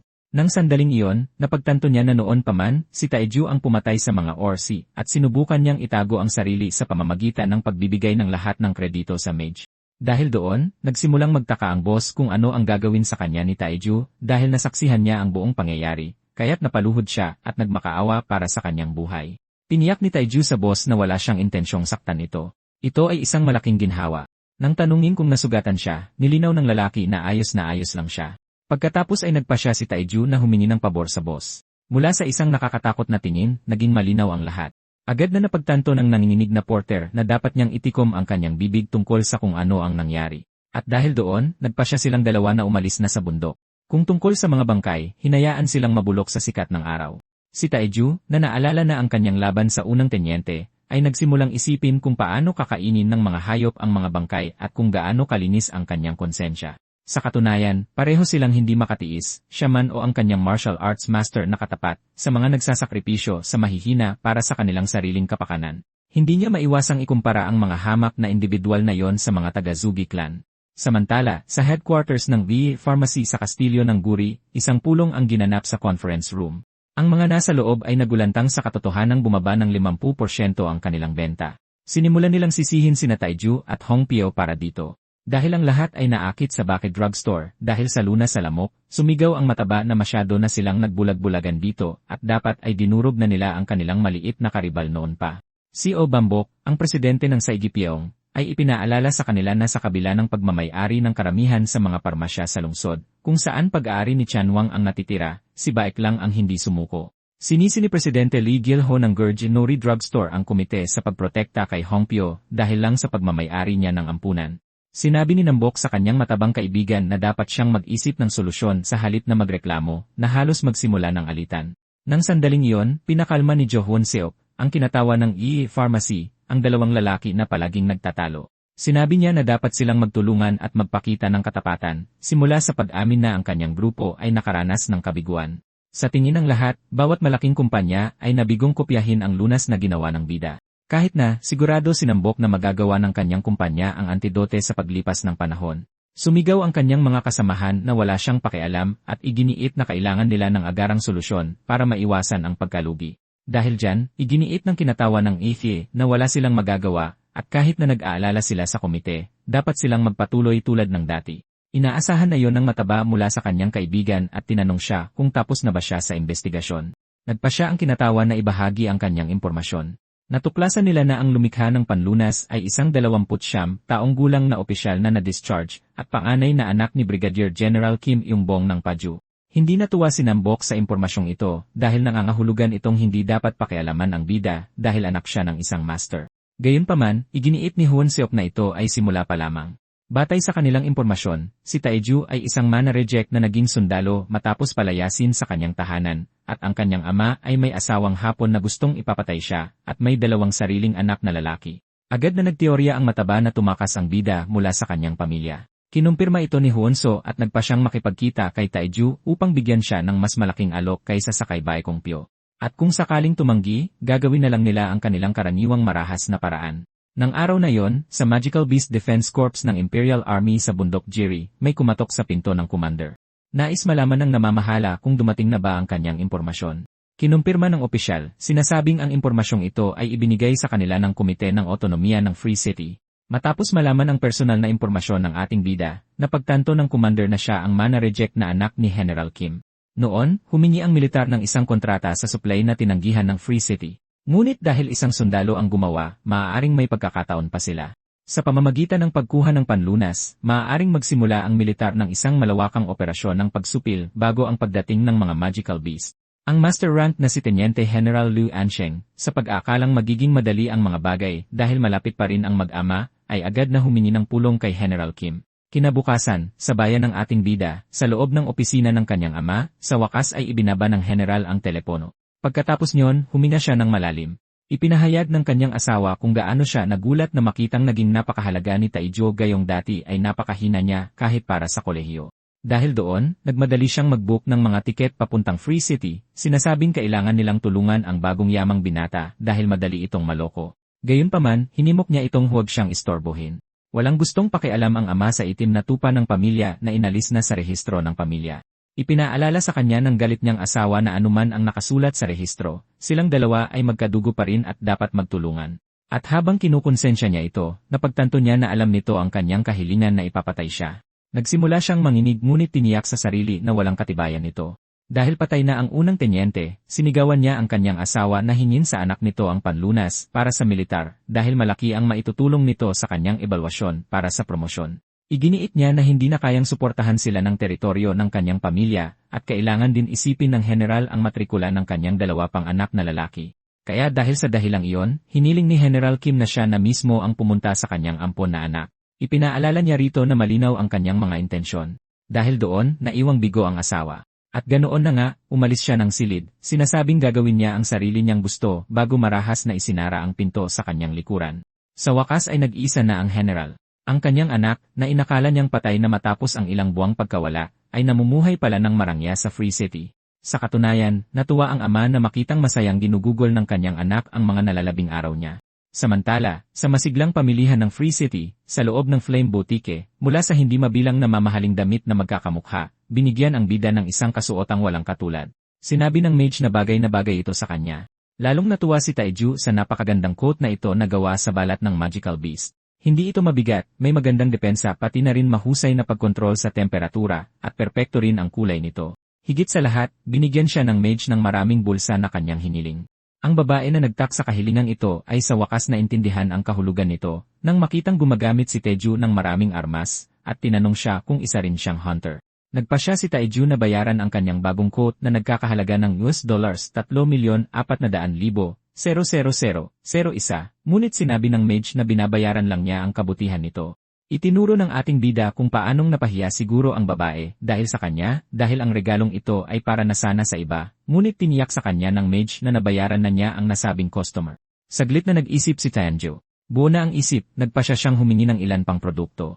Ang layunin niya ay tulungan ang negosyo ng babae habang kumukuha ng maraming regalo para sa mga ulila. Walang nagawa ang mage kundi pumayag at hiniling na maghintay habang ini-impact niya ang lahat. Naging kaaya-aya para sa kanya na makitungo sa isang mabuting tao sa pagkakataong ito sa halip na sa karaniwang nakakainis na awakener. Sa sandaling iyon, may ibang pumasok sa butike. Isang misteryosong lalaki ang nagmadaling batiin ang ating bida, sinasabing hinahanap niya ito. Pagkatapos ay tahimik siyang lumapit dito. Nagpakilala si Jo Hoon-sok bilang CEO ng EA Pharmacy. Sa sandaling iyon, naging mainat si Taeju sa lalaki. Mabilis na napagtanto ng CEO na nainis ang bida sa hindi inaasahang pagbisitang ito. Kinumpirma ng binata na ganoon nga at tinanong ang CEO kung paano siya natagpuan. Nilinaw ni Hoon-sok na alam ng asosasyon ng parmasya ang lahat sa Free City. Dahil doon, nagpasya siyang diretsuhin na ang usapan. Hiningi ni Jo Hoon-sok na ibenta sa kanila ng bida ang panlunas sa lamok. Hindi maiwasan ni Taeju na maramdamang tinatakot siya. Iginiit ng CEO na humihingi lamang siya ng pabor, na agad namang tinanggihan ng ating bida. Inalok pa ni Han Seok ang lahat ng paraan para sirain ang kontrata kay Bae Kongpyo. Ngunit iginiit ni Taeju na nakapagbigay na siya ng kanyang salita. Nang hilinging ibenta ang formula sa halagang 5,000,000, nilinaw ng ating bida na hindi niya ito ibebenta ng ganoon kamura. Nagsisimula ng maubusan ng pasensya ang CEO. Nilinaw niya sa binata na ang pag-inis sa kanya ay hindi magpapadali ng kanyang buhay sa Free City, ngunit walang pakialam ang martial artist at binaliwala ang lalaki. Sa sandaling iyon, lumabas ang babae sa pag-aakalang may pumasok na customer. Kaya ipinaliwanag ni Taeju na isa lamang itong pulubi na kanyang pinalayas. Nang nasa labas na, nagpasya si Jo Hoon-seok na bawiin ng bida ang kanyang mga sinabi. Kaya agad siyang tumawag sa telepono at hinimok ang kanyang mga tauhan na simulan ang karaniwang operasyon. Nang araw na yon, sa hangganan ng Free City kung saan itinatayo ang mansyon ng bida, nakita siyang may dalang maraming bag. Sa wakas ay nakarating siya sa lokasyong ito. Nagtaka ang matandang may-ari matapos siyang makitang napakaraming dala. Ipinaliwanag ni Taeju kung paano niya binilhan ng damit ang mga ulila bilang paraan ng pagpapakita ng kanyang pasasalamat sa kanilang direktor. Sa sandaling iyon, nagsimulang umiyak ang matanda. Napakalaki ng kanyang pasasalamat sa kabaitan ng bida hanggang sa puntong ipinangako niyang magiging mas mabuting tao pa siya. Natuwa si Taeju sa reaksyong ito. Nagpapasalamat din siya kay Hongpyo dahil sa kanya, naging maayos ang pagpapatayo ng kanyang mansyon. At nang sabihin niyang gusto niyang tanggapin ang kanyang panukala, tinanong siya ng matanda kung sigurado ba siya rito. Idineklara ni Taeju na nakapagpasya na siya matapos makatanggap ng pagbisita mula kay Jo Hoon-seok.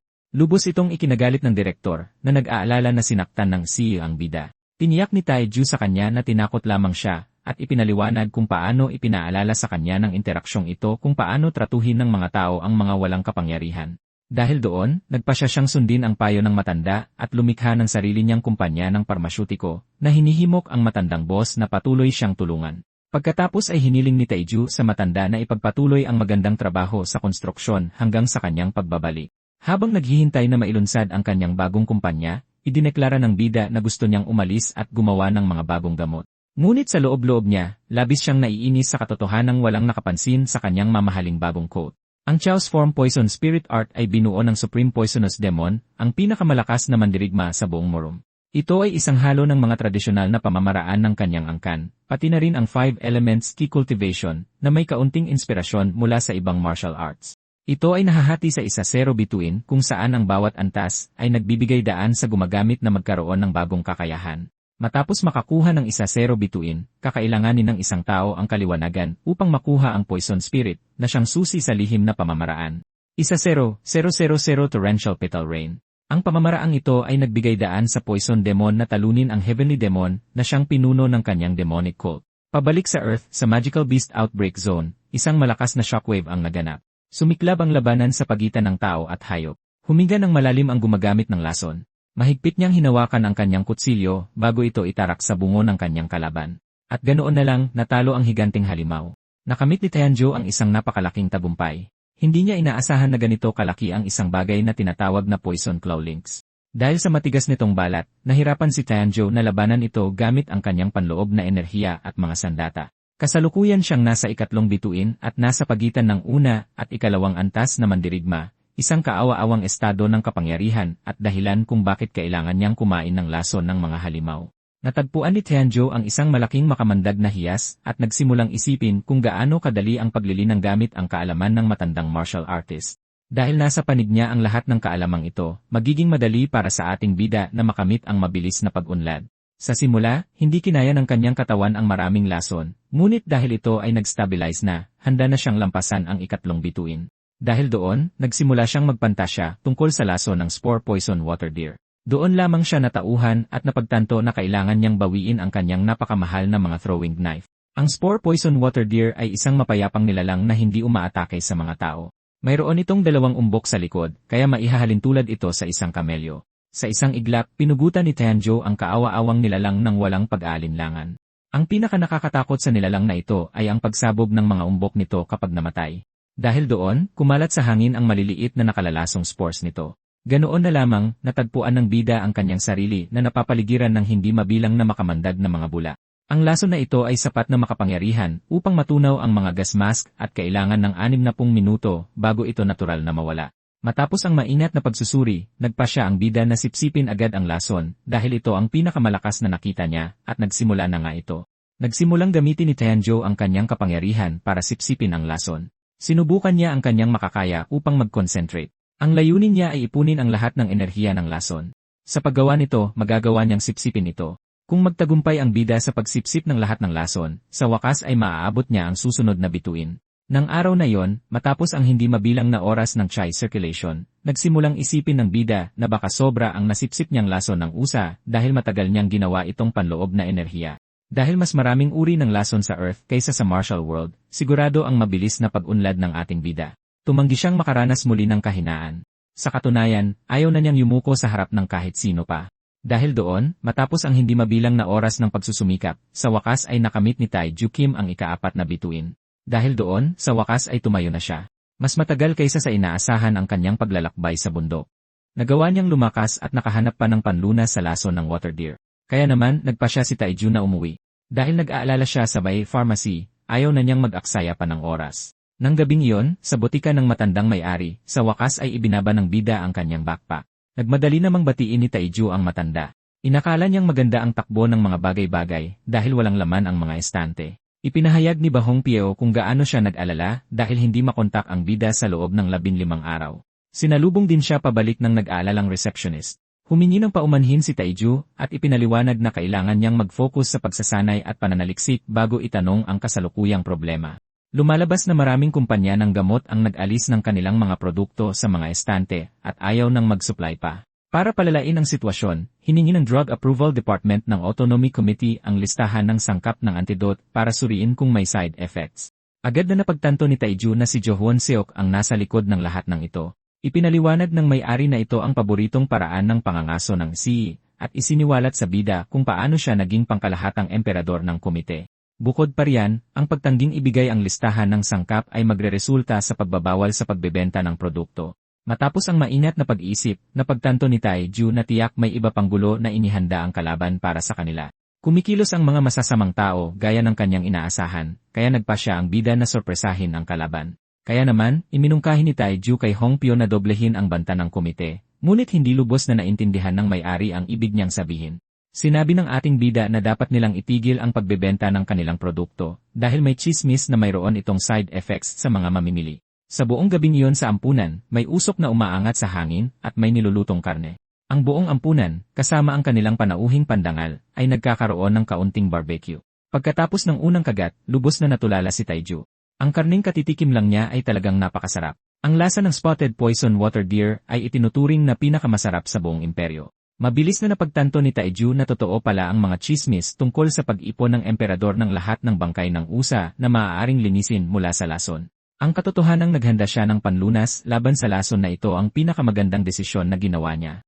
Sa simula, gusto lang ng ating bida na protektahan ang mga sibilyan mula sa lason ng USA sakaling magkaroon ng magical beast wave, pero iba na ngayon. Ligtas na sabihing nakakaadik ang masarap na pagkain ito, kaya naisip ng bida na dapat siyang magsimula ng negosyo ng karne ng USA. Nagsimula siyang magpantasya kung paano magiging numero unong customer niya ang emperador, na kilala sa kanyang Grandmaster Swordsmanship, dahil adik ito sa karne. Sa sandaling iyon, nagpa siya ang direktor na magsalita. Nagpasalamat si Hong Piao sa bida sa pagbibigay sa kanila ng napakasarap na pagkain. Pinuri pa niya ito sa paglikha ng panlunas para sa laso ng water deer. Kahit na, ipinahayag ng lalaki ang kanyang pag-aalala tungkol sa matagal nilang pagsasara ng botika. Ngunit, ipinaliwanag ni Taiju na ito ay para sa ikabubuti. Oras lang ang magsasabi ng resulta at magpapakita kung sino talaga ang pinakamatinding magdurusa sa hindi nila pagbebenta ng panlunas. Sa isang araw sa linggong iyon, partikular na inis si Jinso dahil sarado na ang botika sa loob ng 5 araw at malapit na siyang maubusan ng mga bote ng panlunas. Nagsimulang mag-isip ang ilang tao na totoo ang mga chismis na may malubhang side effects ang panlunas na sinasabing napilitan ang matandang may-ari na isara ang kanyang tindahan. Pagkarinig nito, lalong nainis ang beta tester dahil nakikita niyang nagsitsismisan lang ang dalawa para may masabi. Ngunit sa sandaling sinubukan niyang mamagitan, mabilis siyang pinigilan ng isang tao. Nandoon si Leon Sheng para panatilihin ang kaayusan. Ang pagdating ng vigilante captain ay nagsimulang makakuha ng atensyon ng mga taong nagsitsismisan tungkol sa pagiging konektado ng VI Pharmacy sa komite. Pinagpatuloy ng kapitan ang lahat sa paglalakad bago ipaliwanag na nagpasya ang komite na ipagbawal ang pagbebenta ng panlunas hanggang sa masuri nila ang formula para sa mga side effect. Sa sandaling iyon, nagsimulang sumigaw ang beta tester na walang side effects at kung walang panlunas, kailangan nilang gamitin muli ang mga bug-proof suite. Habang papalakas ang mga reklamo ng publiko, hindi napigilan ng vigilante captain na ngumisi. Nainis siya sa katotohanang may isang taong mas mababa sa kanya ang naglakas loob na sumagot pabalik. Pero sa huli, nagpasya siyang huwag sayangin ang kanyang talim sa kanila at nagsimulang isipin kung gaano nakakainis na pinapagawa ito sa kanya ng administrative officer. At habang nagpapatuloy ang lahat sa kanilang lakad, ang nag-iisang tapat na customer ay nagpasyang manindigan. Nang makita ito, tinanong siya ng vigilante captain kung mayroon ba siyang kapangyarihan para suportahan ang kanyang kayabangan. At ganoon na lamang tumakas si Jinso mula sa lugar. Walang pakialam ang kapitan sa gamot, ngunit gusto niyang makuha si Jo Hwon Seok na siyang nagmanipula sa komite. Samantala, habang nanonood mula sa malayo at kausap sa telepono ang administrative officer, ipinahayag ni Jo Hwon Seok kung gaano siya kasaya na napilit ng opisyal ang vigilante captain na gawin ang kanyang utos para sa kanya. Ipinaliwanag ng administrative officer na dahil sa kanya at sa chairman, palaging matatalo sa botohan ang ikatlong standing committee member. Dahil si Lee Eun-shek ay kumikilos lang sa mga matitinding sitwasyon, ipinaliwanag ng CE na sinimulan na nila ang ikalawang yugto ng plano. Nangako siya ng malaking gantimpala sa administrative officer, at sinabing maliban na lang kung makakuha sila ng pera sa isang himala, hindi na magtatagal ang kalaban. Samantala, sa opisina ni Lieutenant General Oh Jin Hyung, nagaganap ang negosasyon. Nagpasya si Taiju na magbigay ng 1 milyon bote sa Magical Beast Defense Corps sa presyo ng merkado. Huminto saglit ang Lieutenant General, at nang ituro niya ang napakataas na presyo, nag-alala si Taiju na baka nainis niya ang lalaki sa paghingi ng presyo ng merkado mula sa militar. Ngunit, sa kanyang lubos na pagkabigla, sinabi ng opisyal sa tabi niya na tila nasiyahan ang kanyang commander dito. Nang sabihin ng Lieutenant General na ibinebenta ni Taiju ang kanyang produkto sa medyo mababang presyo, labis na nalito ang binata. Matapos kumpirmahin na may sapat silang pondo, iniutos ng commander na ibigay agad ang kalahati ng pera sa bida bilang paunang bayad. Ngunit may isa pang produkto si Taiju na kailangang ipakita. Si Taiju, na gustong gumawa ng sariling kumpanya, ay nakagawa ng isang bagong produkto. Pagkatapos ay inilabas ng binata ang pakete at hinimok ang commander na subukan ito. Labis na nalito ang master dahil hindi niya inaasahang makakatanggap ng karneng eksklusibong niluto para sa kanya. Ipinaliwanag ng Lieutenant General na iniiwasan niya ang karne kamakailan para sa kanyang kalusugan. Hinimok siya ni Taiju na ibigay ang karne na ito sa emperador. Kung ganoon, dahil ito ay karne ng spore-poisoned water deer, labis na natigilan ang isa pang opisyal sa silid dahil kilala ang karne na ito sa pagkakaroon ng kakaibang texture. Tumango ang bida bilang kumpirmasyon. Dahil nakikita kung gaano kagaling ang binata sa kanyang harapan, inalok siya ng commander ng pagkakataong bumalik sa hukbo. Sapat na ang mga simpleng salitang ito upang magising ang killer instinct ng ating bida. Ang Magical Beast Defense Corps ng Bundok Jerry ay umiiral bilang isang utos ng imperyo. Ang misyon nito ay labanan ang mga Magical Beast Wave at kontrolin ang kanilang bilang, kaya naman sa pagdating, naramdaman ng commander ang bigat ng tungkuling nakaatang sa kanyang balikat. Ngunit sa kabilang banda, sa wakas ay nakahanap siya ng paraan para iligtas ang kanyang sarili. Hindi maiwasan ng Lieutenant General na isipin ang lunas para sa water deer. Sa sandaling iyon, ipinaalam sa kanya ng kanyang tauhan na matagumpay ang bayad na ipinangako nila sa bida at maayos na naisasagawa ang kanyang mga utos. Nahulaan na ng commander na dahil kay Jo Hwon-suk, lalapit si Taiju sa kanila at ipinaalam sa kanya ang tungkol sa pangangaso ng water deer na nakatakda kinabukasan. Dahil doon, hiniling ng master sa kanyang tauhan na bantayan ang gumagawa ng gamot at magbigay ng tulong kung kinakailangan.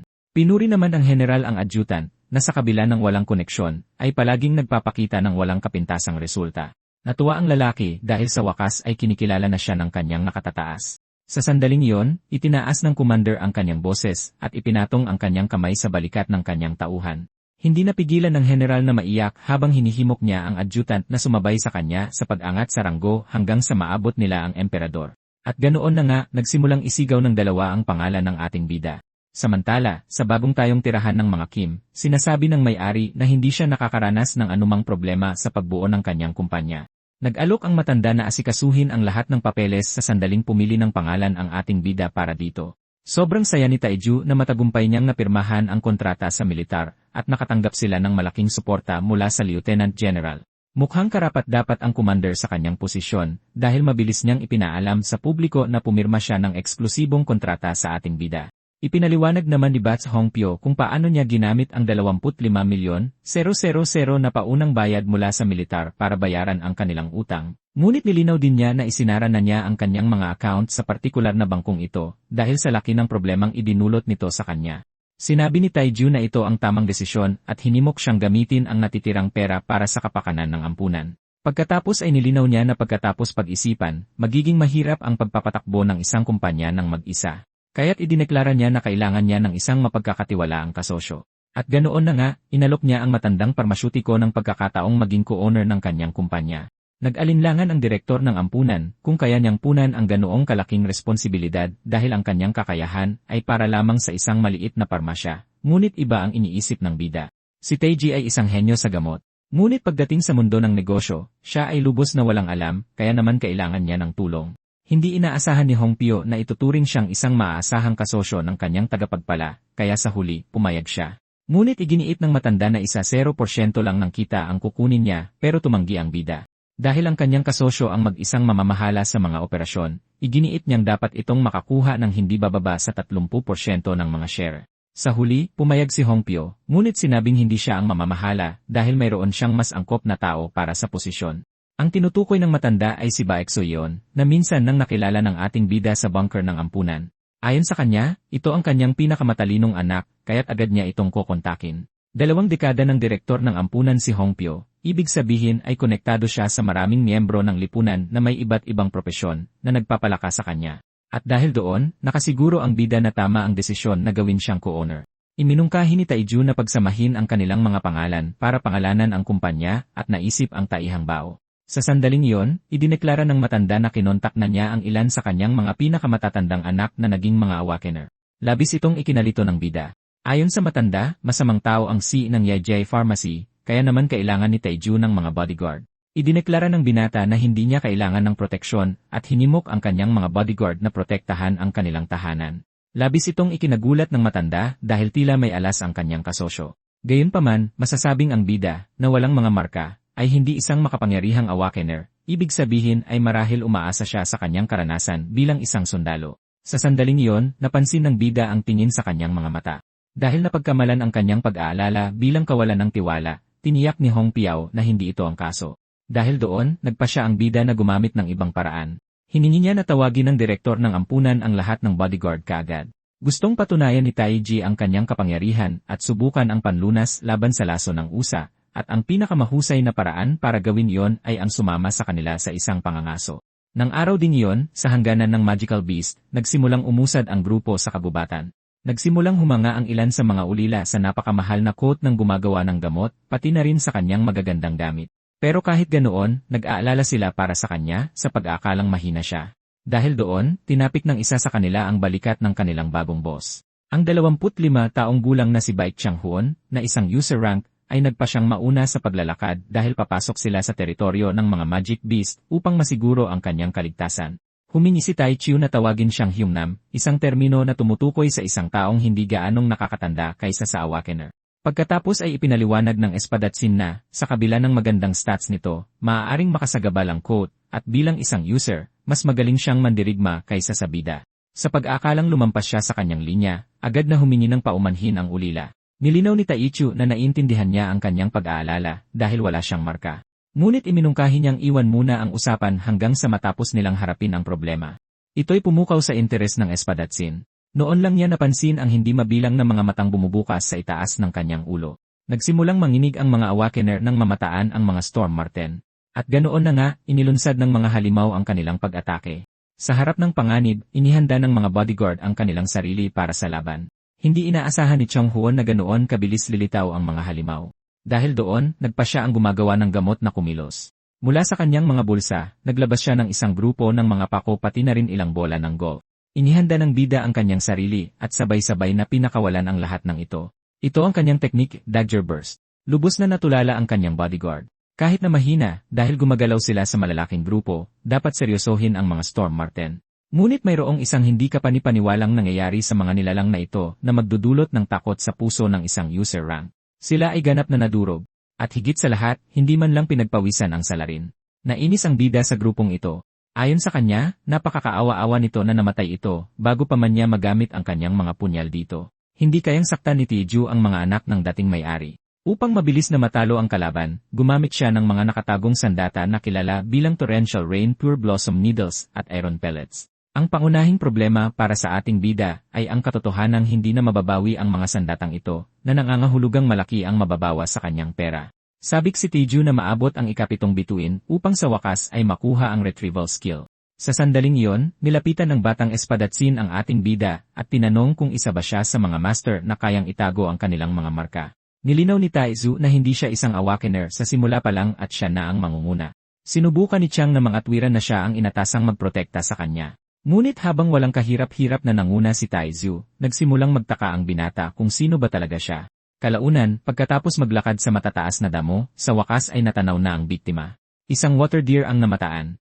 Nagsimulang magpanik si Chang-hoon at tinanong ang bida tungkol sa kanyang plano. Itinuro naman ni Taizu kung paano inakala ng USA na hindi ito magagalaw dahil sa laso nito. Pagkatapos ay hiniling niya sa lahat na inumin ang gamot para makapagsimula na silang mangaso. Gayunpaman, may pag-aalinlangan ang mga ulila. Tutal, nasa testing phase pa rin ang gamot na ito. Sa kabilang banda, kailangang suportahan ng mga ulila ang kanilang ama at nakita na nila ang kapangyarihan at talino ng gumagawa ng gamot. Matapos itong isaalang-alang, nagpa siya silang ipakita ang kanilang tiwala sa kanya. Nagpa siya si Chong-hoon na unang sumugod, hinihiling sa kanyang mga kapatid na gamitin ang managon kung sakaling subukang tumakas ng biktima. Nang mapagpasyahan na yon, inilabas ng Espadatsin ang kanyang talim. Una siyang sumugod sa halimaw. Nang makita ang panganib, nagsimulang sumigaw ang water deer. Napakalakas ng nilalang na halos hindi makatayo ang mga Awakener laban sa tili nito. Gayunpaman, nagawang takasan ng Espadatsin ang pinakamalakas na bahagi nito sa pamamagitan ng pagtalon sa ere. Mula sa itaas, pinakawalan niya ang kanyang skill, Bisection Slash. Matagumpay na pinugutan ni Chong-hoon ang halimaw. Nanatiling handa ang mga ulila dahil malapit nang lumabas ang mga spore. Sakto sa oras, pumutok na rin sa wakas ang bula sa likod ng USA. Ang sobrang nakalalasong mga spore ay kumalat sa hangin. Si Taiju, na may pag-aalinlangan noong una, ay labis na nasiyahan sa mga resulta. Ang panlunas ay isang tagumpay, at ang matapang na binata na may maliit na potensyal ay tila may pag-asa rin. Tuwang-tuwa ang mga ulila na hindi sila tinatablan ng lason. Nakahinga ng maluwag si Chang-hoon sa tagumpay ng panlunas. Tiniyak ng bida na napatunayan na niya ang kanyang punto, at kung wala ang lason nito, hindi banta ang water deer. Habang humihingi ng paumanhin ang ilang masayang ulila sa pagdududa sa kanya, sinabi naman ng iba na lagi silang naniniwala sa kanya. Nang makalipas na ang panganib, nagpa siya ang bida na ipagpatuloy ang pangangaso. Gayunpaman, bago magpatuloy, hiniling niya sa kanyang bodyguard na dalhin ang karne ng usa, na binanggit na kapag naging pampubliko na ang antidote, ang species ay pangangasuhin hanggang sa maubos. Samantala, sa New Seoul, na matatagpuan sa dating rehiyon ng Manchuria sa ENI headquarters, abala pa rin ang mga empleyado gaya ng dati. Sa sandaling iyon, may lumapit kay Manager Bai. Ang 30 anyos na si Seon, ang pinakabatang manager sa Strategic Planning Department, ay sumagot sa deputy head ng Mayniti. Ang lalaki, na kilala bilang si Jeon Jo-hak, ay nagpa siyang diretsuhin na ang usapan at tinanong ang babae kung siya ba talaga ay isang ulilang pinalaki ni Hongpo. Kinumpirma niya ito, na intriga sa katotohanang nabanggit ang kanyang ama. Ang deputy head, na natuwa sa narinig, ay hinimok siyang ipagpaliban ang lahat ng kanyang kasalukuyang proyekto. Ikinagulat ito ng batang manager. Gusto ni Jeon Jo-hak na bumalik siya sa kanyang bayan para gawin siyang pabor. Hindi niya lubos na maintindihan ang ibig niyang sabihin. Pagkatapos ay itinuro ng deputy head kung paanong ang paglikha ng kumpanyang kilala bilang Tae Hong Biao ay laman ng lahat ng balita. Naintriga sa kanyang biglaang pag-ugali, ipinaliwanag niya na nabasa niya ang tungkol sa kumpanyang ito na lumilikha ng antidote para sa laso ng water deer. Ang hindi niya alam, gayunpaman, ay ang kanyang sariling ama ang co-owner ng bagong kumpanyang ito. Ang deputy head, na kumikilos sa ngalan ng kanyang makapangyarihang mga nakatataas, ay gusto siyang bumalik sa kanyang ama at makuha ang formula ng antidote. Bilang kapalit sa paggawa nito, pinangakuan siya ng malaking gantimpala. Nainis si Seon na hinihiling sa kanya na pagtaksilan ang direktor ng ampunan. Ngunit nang magsasalita na sana siya, nagsimulang tumunog ang kanyang telepono. Nang makitang ang kanyang ama ito, humingi siya ng sandali para makausap siya. Nagsimulang makipag-usap si Hong Bio sa kanyang anak. Sabik na naghihintay ang deputy head na tapusin niya ang tawag. Sa huli, nagpaalam ang babae sa kanyang ama ng may ngiti.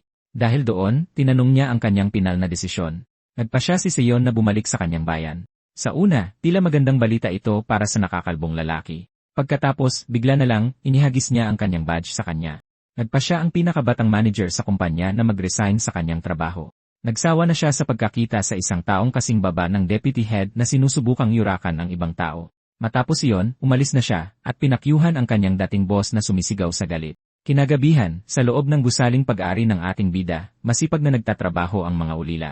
Pinuri sila ni Taeju sa kanilang pagsisikap. Pagkatapos ay hiniling niya sa kanila na bumalik na sa ampunan at hayaan siyang bahala na sa iba pa. Nag-alala si Chong Huon at sinubukang mga tuwiran na iniutos ng kanyang ama na samahan nila ang gumawa ng gamot sa lahat ng oras. Ngunit ipinakita ni Taeju na hindi niya kailangan ng proteksyon at hinimok ang mga bodyguard na bumalik at protektahan ang ampunan. Kaya naman, nagsimulang isipin ni Taeju kung gaano kalabong may sumubok na saktan ang nag-iisang ampunan sa lungsod na ito dahil sa takot sa reaksyon ng publiko. Sa kabilang banda, maraming baliw sa mga anak ni Adan, at tila marami sa kanila ang nasa malayang lungsod. Dahil doon, kailangan ni Tianjin ng mga mapagkakatiwalaang kaalyado tulad ng mga ulila. Matapos maitatag ang kumpanya at makuha ang mga kinakailangang tauhan upang iproseso ang mga sangkap ng antidote, sa wakas ay magiging malaya na si Tianzhou na lumikha ng mga bagong gamot. Sa simula, gusto niya lang mag-ipon ng pera para sa kanyang sarili, ngunit ngayon ay iba na ang mga bagay. Walang tutol si Tianzhou sa pagkakaroon ng malaking kita. Tutal, kung hindi dahil doon, hindi niya kayang bumili ng ganito kaluhong apartment. Naramdaman niyang kakaiba ang pagpasok sa sarili niyang tahanan sa unang pagkakataon. Pagkatapos ay isinabit ng bida ang kanyang coat. Siya, na inakalang mamamatay sa Peju, ay nagpumilit na manatiling buhay matapos tangkain ang kanyang buhay. Matapos ang karanasan sa pagbabahagi ng kaluluwa sa kanyang katapat na martial artist, nanirahan siya sa malayang lungsod bilang isang porter bago likhain ang kanyang unang antidote. Gayunpaman, ang pinakamalaking biyaya ay ang mababait na taong nakilala niya. Napakaraming pakikipagsapalaran ang napasukan ni Taeju sa maikling panahon. Sa kanyang mga mata, ang malayang lungsod ay unang hakbang lamang tungo sa pagkamit ng kanyang sariling kalayaan. Kinagabihan, pumasok ang beginner rank villain syndicate boss na si Masang Sheik sa ari-arian ng ating bida kasama ang kanyang tauhan. Naiinggit siya sa bida dahil kahit bagong dating lang dito, may sarili na siyang gusali. Sinabi ng tauhan na ito ay dahil sumikat ng husto ang antidote sa lamok bago binanggit ang paparating na paglabas ng antidote para sa USA. Inutusan ng villain boss ang kanyang tauhan na itigil ang pagsasabi ng mga halatang bagay. Nainis si Masang Sheik dahil kung hindi lang sa utos ng CEO ng Yejay Pharmacy, kinidnap na sana niya si Taeju at ninakaw ang formula. Ngunit sa huli, wala siyang pagpipilian kundi sundin ang utos ni Jo Hwan Seok. Matapos ang ilang minuto ng pag-lockpick, sa wakas ay nakapasok na rin sa bahay ang mga delinkwente. Hinimok ng boss ang kanyang tauhan na huwag nang makipag-usap sa target at iturok na lang sa kanya ang gamot na magpapadali sa kanyang pagkidnap. Dahil doon, dahan-dahang binuksan ang pinto. May hawak na hiringgilya, dahan-dahan silang lumapit. At nang malapit na, nagpa siya ang kriminal na kumilos. Ngunit nang malapit nang tumama ang karayom, biglang napahinto ang kamay ng delinkwente. Si Taiju, nagising sa buong panahon, ay nagsabing sa una ay gusto niyang payagan ang pag-imiksyon. Hinimok ng boss ang kanyang tauhan na itigil na ang pagloloko at tapusin agad ang trabaho. Ngunit nang malaman na naipit ang kamay ng kanyang tauhan, lubos na natigilan ang Villain Syndicate boss. Nagsimulang kumilos si Taiju habang sinasabing nakita niya silang paparating mula sa malayo. At ganoon na nga, bago pa man mamalaya ng kriminal, nawala na ang kanyang target pati na rin ang kanyang heringgilya. Kailanman ay hindi nagustuhan ni Taiju ang masakit na maliliit na karayom. Sa puntong iyon, nagsimulang magduda ang mga kriminal na ang kanilang target ay isang mana reject. May mapanuksong ngiti, tinanong ng bida ang mga kontrabida kung magiging kasing epektibo ba ang gamot kung inumin. Ang kawalang galang at katapangang ito ay labis na ikinagalit ng pinuno ng Villain Syndicate. Doon lang may nangyaring hindi inaasahan. Kusang ininom ng kanilang target ang gamot. Nasiyahan si Taiju sa epekto ng gamot at nagpa siyang humingi pa sa kanyang mga kalaban. Matagal nang alam na may masamang sindikato na nagpapakalat ng droga sa malayang lungsod at halata na may sumusuporta sa kanila mula sa komite. Ang produkto ng kanilang trafficking, na isa ring lason, ay nasa kamay na ngayon ng ating bida. Ito ang unang pagkakataon na nakatagpo siya ng ganitong lason. Dahil nasa ika-4 na bituin na siya ngayon, madali itong makakaya ng bida habang iniisip kung paano sinubukan ng kanyang master counterpart ang lahat ng uri ng droga noong panahon niya. Dahil doon, nagpa siya si Taiju na maging adik tulad niya. Para mapataas ang kanyang poison essence, sinipsip niya ang droga mula sa katawan ng kalaban. Matapos makita ito, nasindak ang boss ng Villain Syndicate. Hiningi ni Taiju na malaman kung sino ang nasa likod ng lahat ng ito. Ngunit tumangging sumagot ang salarin dahil sa takot para sa kanyang buhay. Kaya naman, ginawa ng bida ang dapat gawin na nagdulot ng mga sigaw na umalingaw-ngaw sa gabi. Nang dumating na sa wakas ang kinabukasan, nag-iisip ang kapitan ng vigilante habang nakatingin sa labas ng bintana. Si Kim Taiju, ang lumikha ng milagrosong gamot, ay nagulat ng isang krimen. Kinumpirma ng kanyang tauhan na nahuli niya ang mga gangster sa kanyang bahay na sinusubukang kidnapin siya. At matapos matuklasan ang utak sa likod nito, kinailangan ang kanilang serbisyo. Agad na napagtanto ng master na ang C ng EA Pharmacy ang nasa likod ng lahat ng ito at sinimulan siyang sisihin sa kanyang kabiguan. Ang pinakamabilis na paraan upang malutas ang problemang ito ay ang dalhin na lamang siya, ngunit halatang magiging malaking problema ang C. Napagtanto niya na mayroon siyang mahirap na kaso at mahihirapan ang kanyang grupo dahil ito ang naatasan sa investigasyon. Dahil doon, nagsimulang mag-isip-isip ang kapitan na mayroon lamang isang opsyon na magagamit. Samantala, sa tirahan ng ating bida, habang nakatayo ang dalawang may-ari sa harap ng kanilang mga bilanggo, natagpuan ng Villain boss ang kanyang sarili sa isang tila brain-dead na estado. Sa sandaling iyon, may dumating. Sa wakas ay dumating na ang mga vigilante sa lugar. Malugod na tinanggap ni Hong Pio ang master at ang kanyang mga kasama. Ngunit sa kanyang labis na pagkabigla, agad siyang binaliwala. Nakatayo ang master sa ibabaw ng gangster, at habang sinusubukan ng isa sa mga vigilante na ilayo ang matandang may-ari, hinugot ng kanyang kapitan ang kanyang espada. Pagkatapos ay ginamit ng lalaki ang kanyang otoridad at nagpa siyang patayin ang Villain boss dito at ngayon din. Saka lamang may ibinato sa kanya. Mabilis na sinalag ng lalaki ang paparating na Flying Dagger. Hiningi ni Taiju na malaman kung bakit sinusubukang patayin ng kapitan ang testigo. Pagkatapos ay nagpakita siya ng video ng kontrabidang boss na umaamin na ang C ng EA Pharmacy ang nasa likod ng kidnapping at gusto niyang i-hook sa droga ang bida. Gayunpaman, sa itsura nito, mabilis niyang nahinuha na dapat alam ng kapitan ang lahat ng ito. Nang tanungin tungkol sa kanyang pangalan, sinabi ng aroganteng lalaki na siya si Taiju. Agad siyang nakilala ng kapitan bilang ang gumawa ng gamot. Pagkatapos ay nagpa siya siyang pakalmahin ang kanyang sarili. Nagpa siya ang Master Awakener na tingnang mabuti ang nasa harap niya, at sa kanyang gulat, tila pamilyar ito. Doon niya lang napagtanto na nasa harap siya ng parehong porter noon. Hindi sumagot si Taiju noong una. Nang tanungin kung siya ba talaga ang nasa likod ng antidote sa lamok, kinumpirma ito ng ating bida. Sinabi naman ng Espadatsin na hindi naman iyon gaanong kahanga-hanga. Maya-maya lang, umisi siya ng mayabang. Pagkatapos ay mariing sinabi ng kapitan na siya ang batas sa malayang lungsod. Nagpa siya siyang bigyan ang bida ng isang huling pagkakataon para tapusin agad ang mga bagay sa pamamagitan ng pagpatay sa mga kriminal. Kahit na tumanggi si Taiju. Nang makita ito, hinamon ng master ang mana reject na subukang pigilan ang pagbitay. Halos walang oras si Taiju para mag-react. Agad niyang inilabas ang kanyang mga kutsilyo at ibinato sa kapitan. Naalerto ang lalaki sa mga paparating na projectiles. Kaya, nagpakawala siya ng sunod-sunod na hiwa para ipagtanggol ang sarili. Malinaw na sa kanya ngayon na ang gumawa ng gamot ang siyang nakahuli sa mga kriminal ng mag-isa. Hindi niya mapigilang purihin ang kanyang galing nang makitang nagawa siyang dalusan nito. Kaya, dahil 2 beses niyang napigilan ang pagbitay, hinatulan ng miyembro ng standing committee si Taeju ng kamatayan. Kahit na wala pa ring pakialam ang bida. Ngunit, habang patuloy na nagsasalita ang ating bida, may napansin siyang isang bagay na nakakaintriga. Tumalon siya sa ere para iwasan ang paparating na talim at ibinato ang kanyang mga kutsilyo sa kalaban. Naghahanda si Taeju ng isang malakas na atake. Ganoon din ang ginagawa ng kanyang kalaban. Doon lang naantala ang laban sa pagdating ng isang helicopter. Biglang may mga lalaking naka-jumpsuit na tumalon mula rito. Narito ang Lieutenant General na gumawa ng isang kamangha-manghang pagpasok upang pigilan ang magulong kapitan ng vigilante. Pagkalundag mula sa helicopter at paglapag sa lupa, pinatigil ng commander ang nagpapatuloy na labanan. Sa pagdating ng militar, lahat ay naging alerto. Binati ng Lieutenant General ang kanyang dating kakilala. Hiningi ni Junghak na malaman kung ano ang ginagawa ng militar sa malayang lungsod. Sinabi ng commander na hindi niya kailangan ng pahintulot para bisitahin ang Gairo. Inakusahan ng kapitan ang militar na nakikialam sa mga usapin ng kanyang lungsod.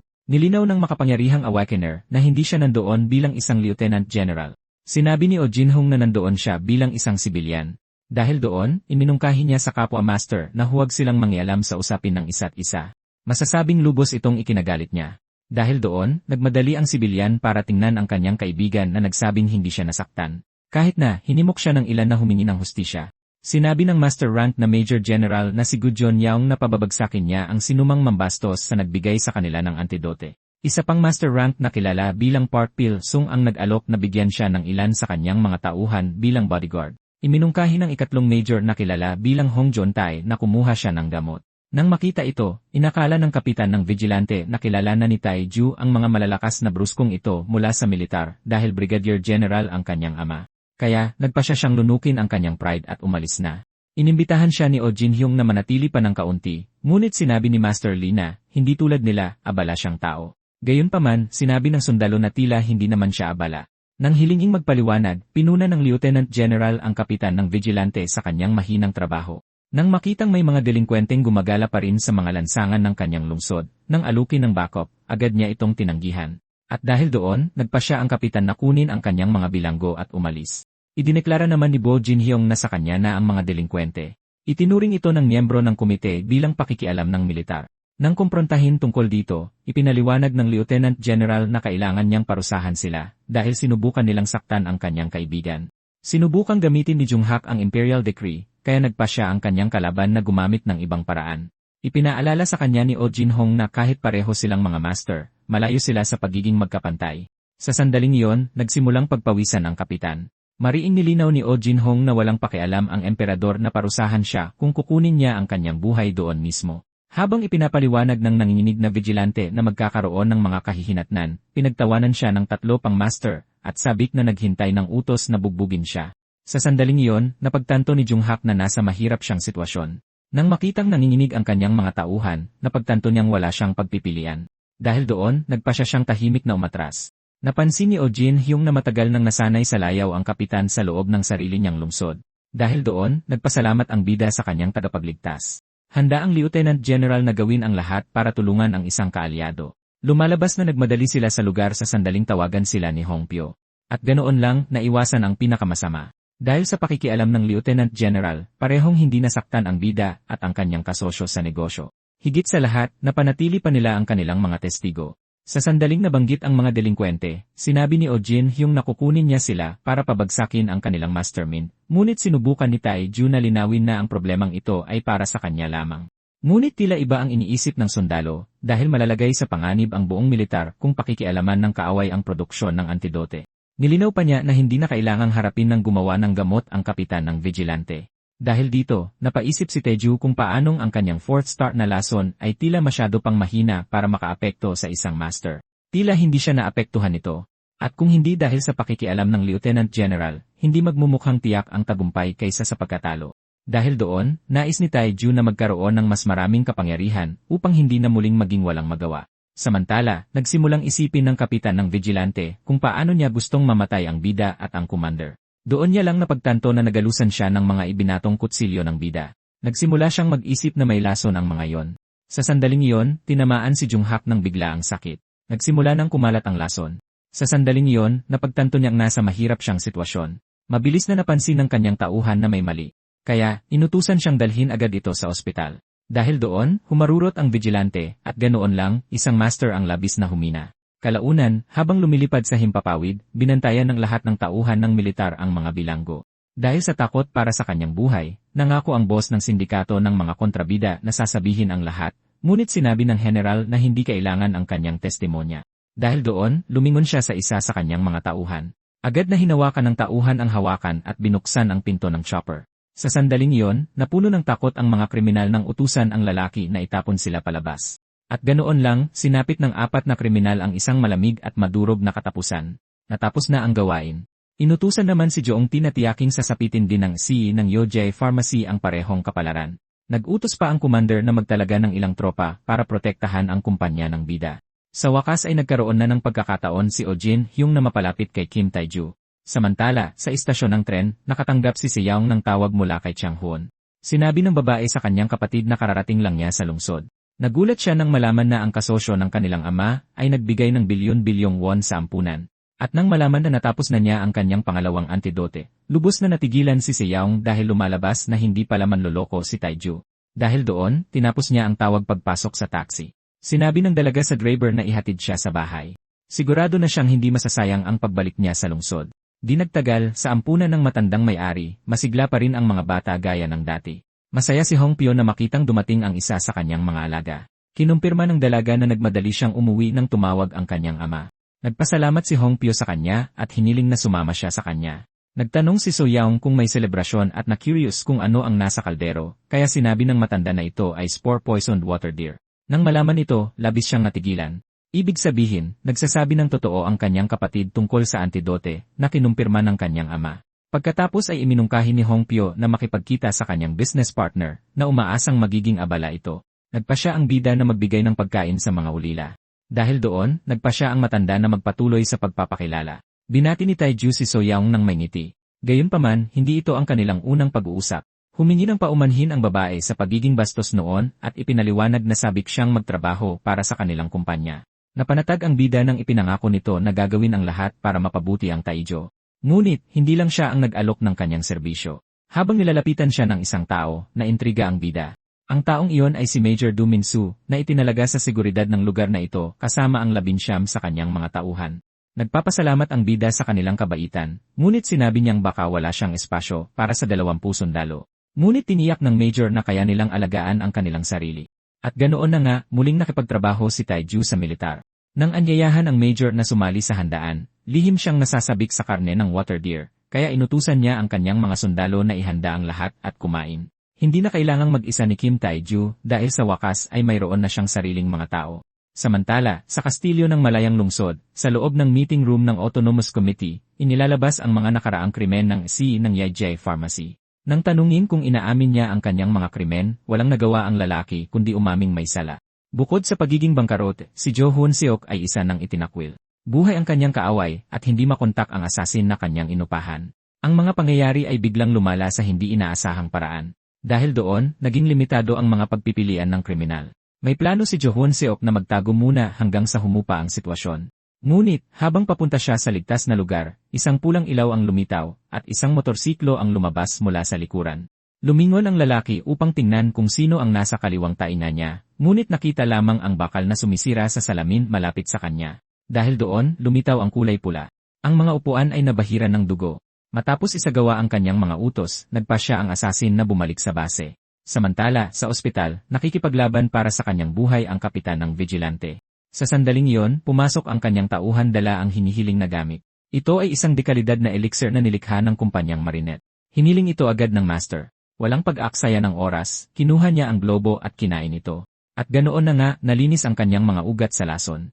Wala nang ibang inaasahan ang master mula sa mamahaling bagay, ngunit doon lamang may biglang nabasag sa loob niya. At ganoon na nga, nagsimulang muli na isumpa ng naghihirap si Kim Tae-ju.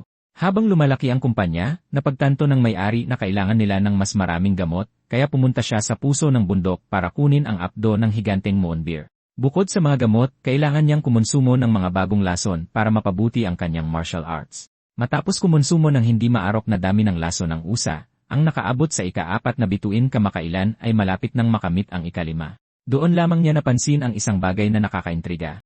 Natagpuan ng ating bida ang poison sap tree na gumagawa ng nakalalasong putik para itaboy ang mga peste. Ang malakas na nakalalasong sangkap na yon ay may nakakagulat na matamis na lasa. Pagkatapos ay nakatagpo si Taiju ng isang blue fire-bellied toad na may lason sa bituka. Dahil nakitang mayroon itong kaparehong katangian ng Anastasia, nagpasya siyang itago ito para sa pananaliksik. Di nagtagal, nakatagpo siya ng isang higanteng whitewood centipede. Ang nilalang, na kasing laki ng isang ahas, ay may dalang lason na sapat na makakapatay ng orsi sa isang kagat. Ang malakas nitong lason ay naging nakakapresko pa para sa martial artist. Sa sandaling iyon, may napansin siya sa di kalayuan. Ito ay isang uri ng puting simbolo na nagtatago sa mga palumpong. Bigla, nagpakita ang nilalang. Sa wakas ay natagpuan na ang higanteng moonbear. Nagpakawala ng mabangis na sigaw sa labanan ang halimaw. Hindi inaasahang makatagpo ito ng maaga, nagpasya siyang subukan ang lakas nito. Inilabas ng bida ang kanyang mga flying dagger. Sabay-sabay niyang ibinato ang mga ito sa nilalang. Madaling nasangga ng halimaw ang mga ito. Pambihira ang bilis nito. Agad na sumugod ang oso sa tao. Mabilis na pumunta si Taiju sa likuran nito at naglunsad ng ganting salakay. Sa una, tila nakatama siya ng direkta, ngunit kinailangan lang ng higanteng moonbear na i-flex ang mga kalamnan sa likod para itulak palabas ang mga kutsilyo. Nagpasya si Taiju na tamaan ito gamit ang kanyang Blood Seal Poison Palm. Nanatiling hindi natitinag ang halimaw at walang tigil sa pag-atake. Ang mga kuko nito ay parang mantikilya na pumupunit sa kahoy. Nagpasya ang bida na gumamit ng isa pang skill para madaig ito, ngunit lahat ng kanyang atake ay walang epekto. Mas matibay ang kalaban na ito kaysa sa inaasahan, na nangangahulugang mahirap itong talunin habang nasa ika-4 na bituin lamang. Kaya, isang solusyon na lamang ang natitira. Kailangang magkaroon agad ni Taiju ng mas malakas na kapangyarihan. Inilabas niya ang blue fire-bellied toad at nagpasyang kainin ito kaagad. Sumunod kaagad ang centipede. Habang pinupuno ng kamandag ang kanyang mga ugat, kailangan na lamang itong gawing poison essence ng ating bida. Mabilis na natapos ang proseso.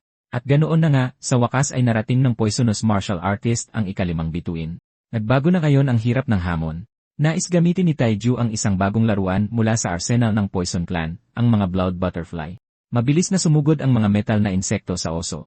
Magagamit lamang ang lihim na sining na ito pagkatapos maabot ang ika-5 bituin, dahil pinapayagan nito ang gumagamit na kontrolin ang direksyon ng kanilang mga projectile. Dahil doon, madali niyang natamaan ang oso sa mata pati na rin sa kaliwang tainga. Dahil doon, natapos na ang laban. Ganoon lang kadali, nagawa ni Taiju na patayin ang kanyang target at umabot sa bagong antas ng sabay. Matapos iyon, nagpasya siyang kunin ang kanyang premyo. Umabot ang bida sa kailaliman ng bituka ng halimaw at sa wakas ay nakuha ang organ na kanyang matinding ninanais. Ang apdo ng oso ay puno ng malakas na lason at kailangang balutan ng enerhiya para sa tamang pagkuha. Kaya ginawa iyon ng ating bida. Ngayong hawak na ang kinakailangang sangkap, sa wakas ay makakapaghanda na si Kim Taiju ng bagong elixir.